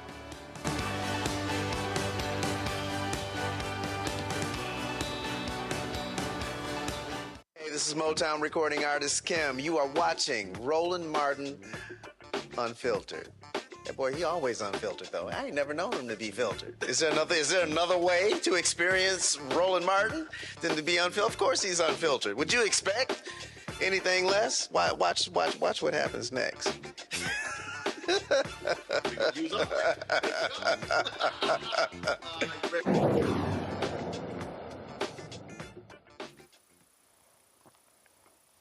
Well, actor John Leguizamo is never one to hold his tongue. Well, he went on The View today, had some choice words for the white supremacists who are running our federal government. Check this out. According to you, DEI, which is what you say you are, I am, stands for diligence, excellence, and imagination. That's right. So tell me what your reaction is to Trump's executive order to terminate all the DEI mandates, policies, and programs in the federal government. It's terrible. I mean, they're removing plaques of Black and Latino and women heroes. Just, I mean, what kind of action is that? It's like a white-only club. DEI was supposed to be to help give us equity for Black and Latinos because we've been here for 500 years, 400 years, and you know, there was segregation, lynching, redlining. We were experimented on. You know, we were kept from jobs, from you know, going to the best places, churches, parks. This was to undo 500 years of being oppressed, to give us equity, give us a chance to get to the same level as everybody else. Yes, I mean, I think Americans do want inclusion. I think Americans do want diversity. They grew up with Latino, Black people, Asian, and they know that we have value. Their neighbors, they're in love with us, you know? We're lovely people, we're very sexy. White people have been dominant for such a long time. John, white people have been in control. They don't like it now that other people are sounds like oppression to people who have not experienced. Some white people. I don't think it's all white people. Of course not. Yeah, but some white people don't want that diversity. And that's why he has to demonize DEI. Yes, they have to make us feel like we're getting a leg up and we don't deserve it. But all the Black and Latin people that I know who are in positions of power have to be 5 times better than their white brothers and sisters. Let's talk about our people. Let's talk about the Latinos. You were very vocal, very active during the elections, speaking to the Latino community. 46% voted in this country, Latinos in this country, ended up voting for Trump, despite the fact that he demonized Latinos, demonized immigrants every single day. And since becoming president, He's targeted, hunted them down. Yes. I mean, it's like basically pogroms. They're coming after all these people that they said that were criminals. They're not criminals. They're not and there's no criminals. due process. You No. can say anybody's a gang member. And you saw that Fox clip where they said this kid is a gang member, but then they had shaved his head and the hair was still on the floor to make them look like they're gang members. Because there's no due process. Then you can call anybody a criminal. And you know these people are all, you meet immigrants, they're hardworking, lovely, decent, wonderful people. Doing the jobs in this country that nobody else wants to do. We feed America, we serve America, we build America, we give America everything, and they get nothing back. They're not taking from our services. They're not getting anything from us. But that's why they haven't released the identities of those Venezuelans that they have sent to the worst hellhole in the Western Hemisphere. Right. Yes. Because they don't want us to know who they are, because this is a made-for-TV But they farce. spoke in Venezuelan television in Spanish and said Guantanamo. I love what he said there, Matt, when he said, look, they want this to be a white-only club. That is the deal. When you see the attacks, on diversity, equity, inclusion, when you see the attacks on Black history, when you see, oh, we made a mistake removing the dedications to Colin Powell and Medgar Evers and Jackie Robinson, it's okay, it was just a mistake. No, it was by design. It is by design. We keep saying this, the goal is erasure. The goal is to establish white supremacy. And that's what this whole focus is. And I need people to also understand, these black people who call themselves MAGA, these black conservatives, they're silent. They're saying nothing. They are approving of this. If you are Wesley Hunt, Burgess Owens, Byron Donalds, Tim Scott, you are silent. You are complicit. You are literally participants in the erasure of your own people. That's if you consider black people to be your people. Matt? And because it's about white supremacy and it's about erasure, it's not even about having any kind of nuance in the conversation about programs that are actually intended to promote diversity. What it's about is making anything that is non-white be equivalent to this devil that you've called DEI. So what I mean is, like Michael mentioned earlier about CQ Brown, I mean, from my understanding, this brother could not have been better credentialed, right? Better qualified for the job. But because he's black, it becomes he's unqualified. Everything's about merit. And you create this dichotomy where you say there's a group of people who inherently have merit, and then there's a group of people who have no merit. The group of people who have merit are white people. The group of people who do not have merit are non-white people. And that binary conversation is what we're hearing with DEI. It's just a euphemism for black or non-white, and I think more often it's black than any other non-white group. But that's what it is. And that's what's insidious about it, because it's crazy, right? Like we were talking about earlier with the veterans. This shows you how all of this is amorphous and none of it is real. It's all just rhetoric as a means to an end. But if it's about veterans, you support heroes, then you don't inadvertently tell the people in an Air Force training class or, not teach them about the Tuskegee Airmen.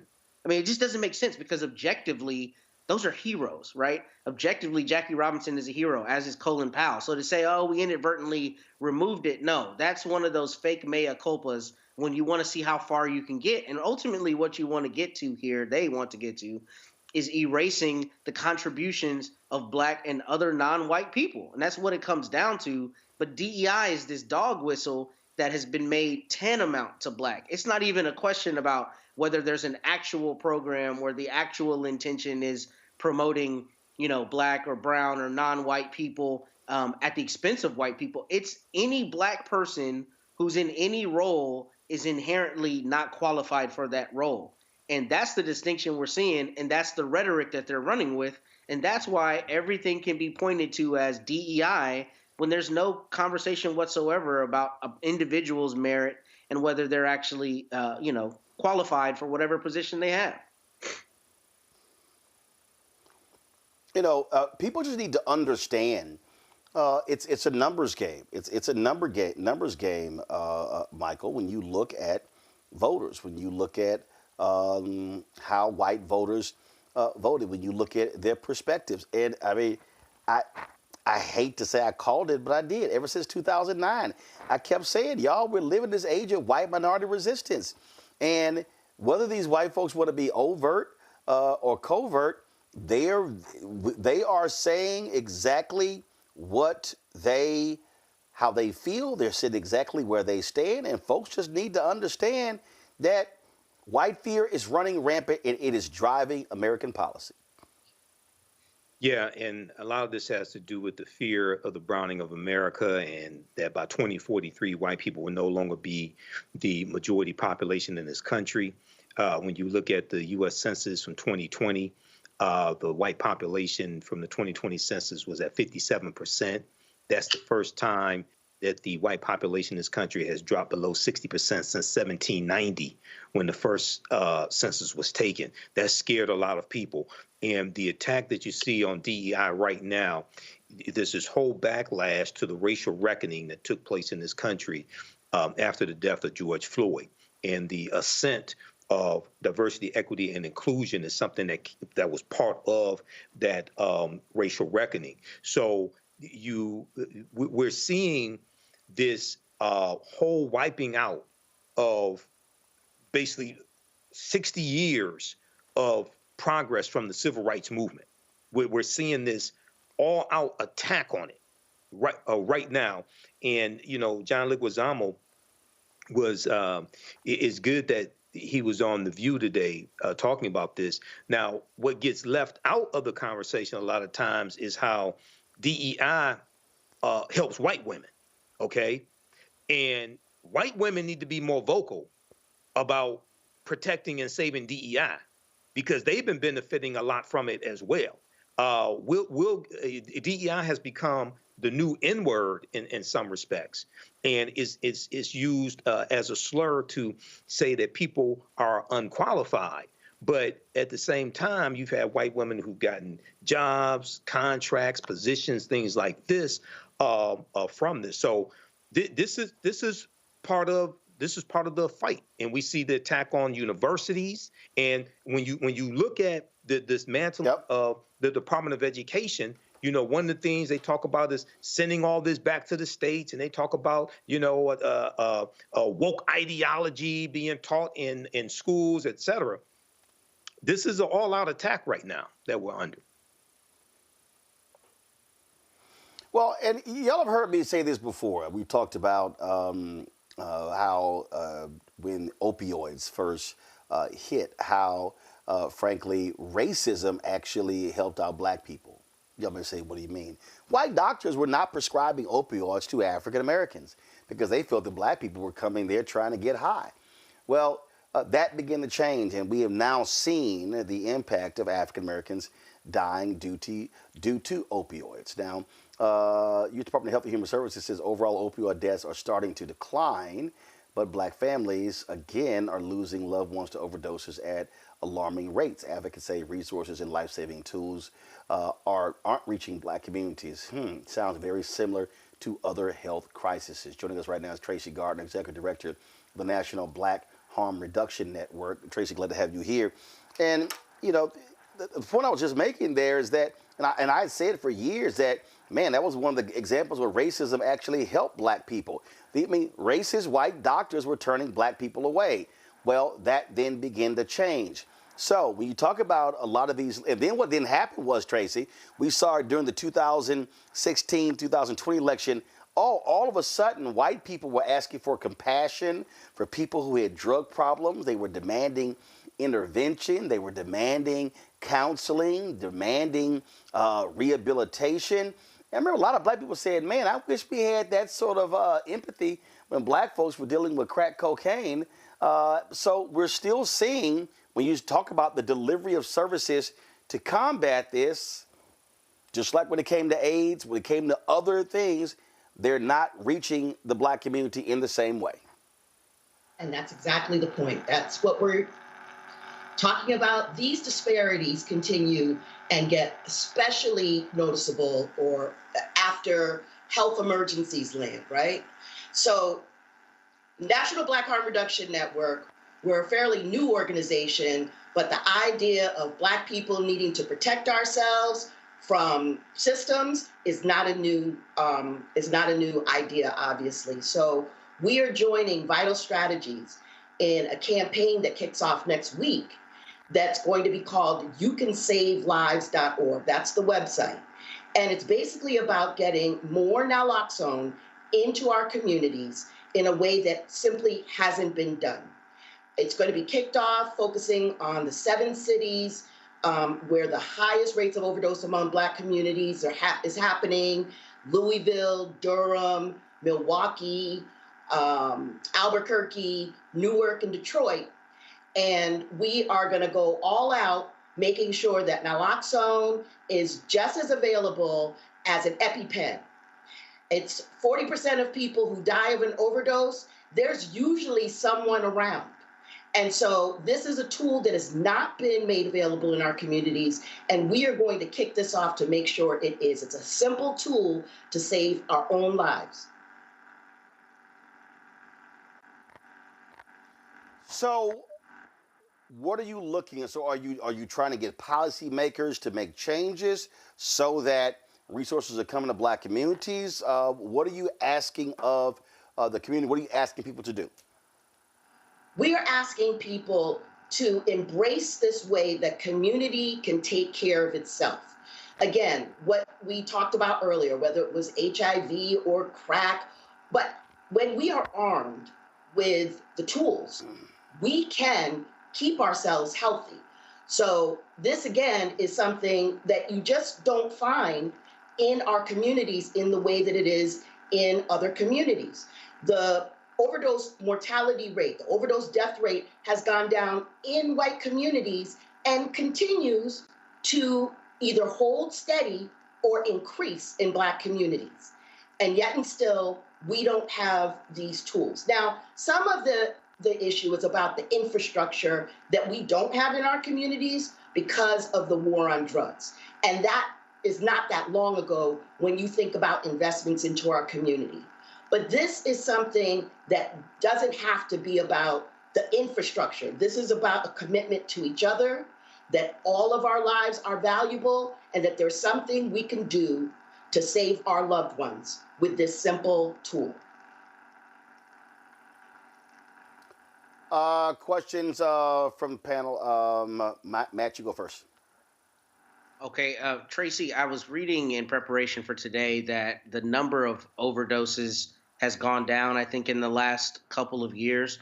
But what I didn't see represented in that article was what percentage of overdoses in the last, let's say, 5 years have been Black people and opioids, and how specifically this is affecting our community in those 7 cities that you mentioned. What do the numbers look like, number one, and what do they look like comparatively to the white numbers? And the reason I ask that is because one of the things that makes a lot of us bellyache, obviously, is that there was never any empathy or compassion for Black people during, the height of the war on drugs, right? But now we're seeing this characterized in a different way. And I'd love to get your insight on how the numbers bear out, and also what you're seeing from a policy perspective as it relates to the Black group of people who are affected in this way. Okay, so it is true that the deaths, the opioid overdose deaths, have declined up to 24%. But that obscures what is going on in just about any Black community in this country, from New York to Detroit. And we chose, Vital Strategies and the network chose these cities because it's a disproportionate rate of deaths happening relative to the population of Black folks in these communities. And so we have always borne the brunt of emergencies, primarily because we have made emergency responses.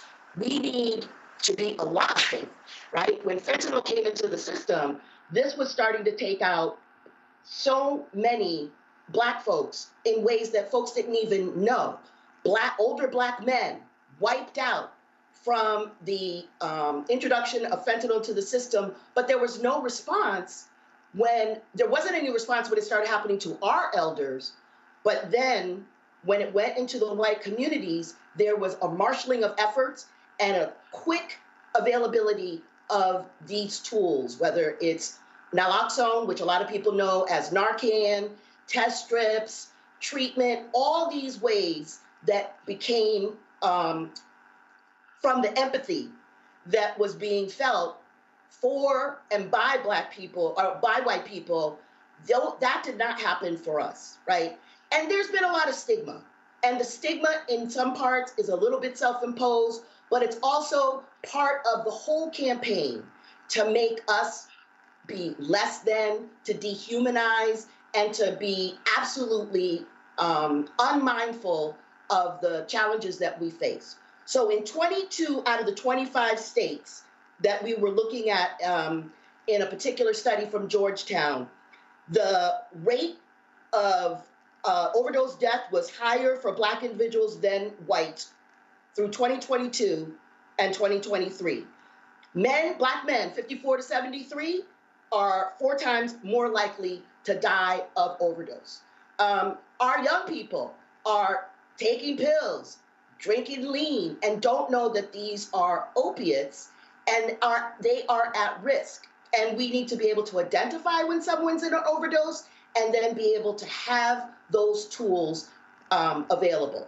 Next week, when we have our press conference, we're going to hear from a Black mom from Bowie, Maryland.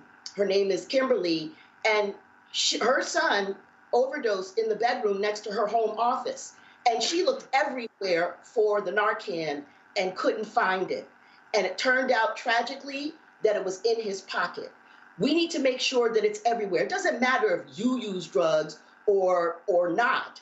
It is about having a tool, just like an EpiPen, just like an AED, available to be able to stop a death. Michael. Tracy, in the article that you wrote, you talked about something that you just hit on, how some of these drugs aren't cast as opioids, and you talked about drugs popularized in hip hop culture, like Percocet and lean, aren't cast as opioids. Can you talk about how that makes it really challenging for what it is that you do? Trying to make more people aware of these life-saving medication and access to it. And also, are you getting any support from African-American celebrities, any support from the hip-hop community, et cetera? Right. Okay, so let's be clear. Percocets, lean, those are opioids. And that is why we are seeing young people, older people, mixing it with alcohol. People are dying of overdose deaths, and sometimes people will be right around them and not know that they are dying from their overdose. They may think they're asleep or just, passed out. And so, to your question, there hasn't been a lot of engagement by Black leaders, Black electeds, Black celebrities. And, it would go a long way to helping dispel that the initial awareness of the overdose epidemic was portrayed as affecting white folks. This has not been the case all along. So the narrative of white overdose has obscured what has been going on in our Black communities. And the shame and the stigma make it difficult for folks to come forward and talk about it. That makes it difficult. We still have challenges getting connected to treatment. Medicaid, insurance, all of these things that are barriers to us getting care are happening while the numbers are going down in white communities. And so part of it is we don't have a champion, right? That's in part why the network got started, so we can elevate the folks who've been doing work, fighting HIV, fighting health epidemics in our community, but also to be able to try to identify a champion to take away the stigma of this. Look what Magic did with HIV. We do not have one single celebrity that you can mention that is associated, and there is no question in my mind that the viewers, people have lost folks to overdose. People have had family members and friends struggle with substance use, with addiction, and we can't pretend it doesn't happen to us. We have to take charge of it because we're not going to get any help from you know where. This is about organizing and mutual aid, and we have a simple way to do it. Okay, thank you. All right. Well, Tracy, if folks want to reach out to your organization, where do they go? If they want to, they're going to go to youcansavelives.org. The press conference is on March 26th, but all the information is at that website. And, you know, again, we'd love the support for the National Black Harm Reduction Network. We're new, and we want to do for our folks what we know is needed. All right. Well, surely appreciate it. Thanks a lot. Thank you, Roland. Folks, the white West Virginia couple convicted for using their black adopted children as slaves, well, they're going to spend a long time in prison. They got sentenced to a combined 375 years. Donald Ray Lance received a sentence of 160 years after being found guilty of forced labor, human trafficking, child abuse, and neglect. Jean K. Whitefeather was sentenced to 215 years for the same charges, in addition to violating her children's civil rights. The couple was arrested in 2023 following a wellness check, during which authorities discovered 2 of their 5 adopted children locked in a shed on their property. The shed contained only a small porta potty and lacked running water. A 14-year-old boy was reportedly found with open sores on his bare feet. The children told authorities that they were forced to sleep on the concrete floor without a mattress or any padding. Well, I'm sure there are going to be some people waiting in prison to make them their slaves, Matt. Oh, yeah, and they deserve every bit of what they're about to get. And I'm glad they got that many years. I was very glad to see they got in the hundreds of years, because this is abhorrent. One thing I did wonder, though, is how long did this go on before that person saw it and made that welfare check? Because if they had these teenagers out there working on this farm in that land, surely people saw it and didn't question it. I don't know how it persisted as long as it did, whatever period of time that was. But I'm glad that she threw the book at him. And the judge's comments on this were very strong. So I'm glad to see that this outcome happened. Indeed, indeed, indeed. Michael? Yeah, this is a tragic story. I'm glad they're caught. I'm glad they're going to prison. One was sentenced to 160 years in prison.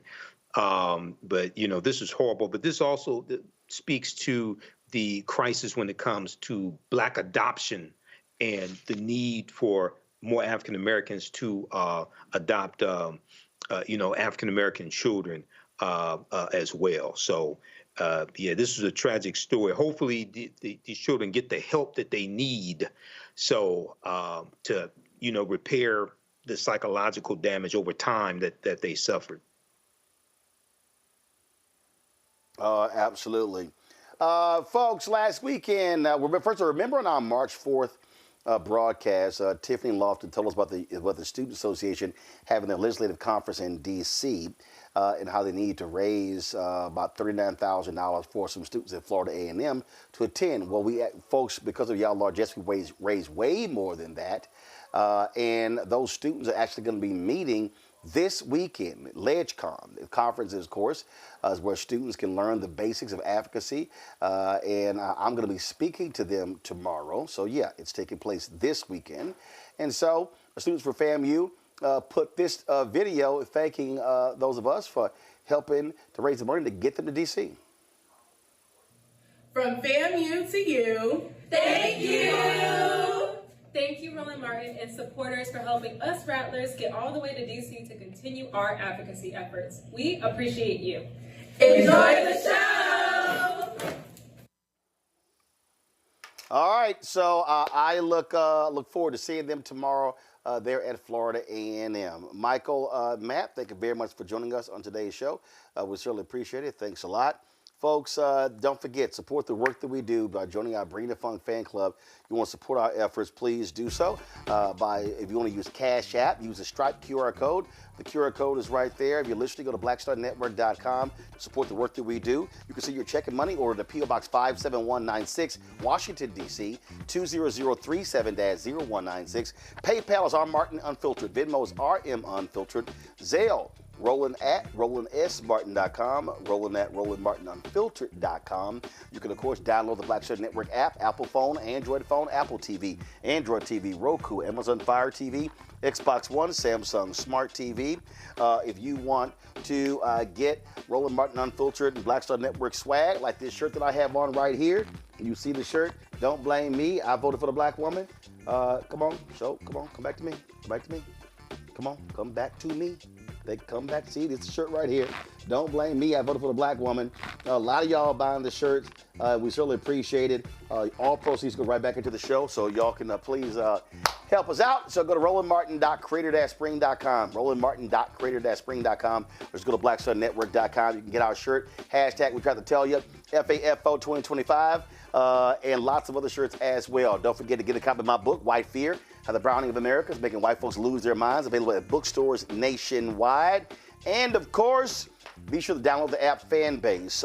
So get in the Google Play Store or in the Apple Store. And, of course, if you want to be a part of one of the owners, do an investment in Fanbase, they raised $10.7 million. The goal is to get to $17 million. Go to startengine.com/fanbase. Startengine.com/fanbase. Folks, that is it. I will be back. Actually, I got a colonoscopy on Monday. Don't forget, brothers, 50 and over. Actually, I think they changed the rule. I think they say that even earlier. So just check with your doctor. But we need to make sure that we are getting our colon checked. So get your colonoscopy. So I'm doing mine on Monday. So I won't be on the show Monday. I'll be back on Tuesday. So we'll have a guest host on Monday. Until then, I'll see y'all. Y'all be sure to take care. Holla!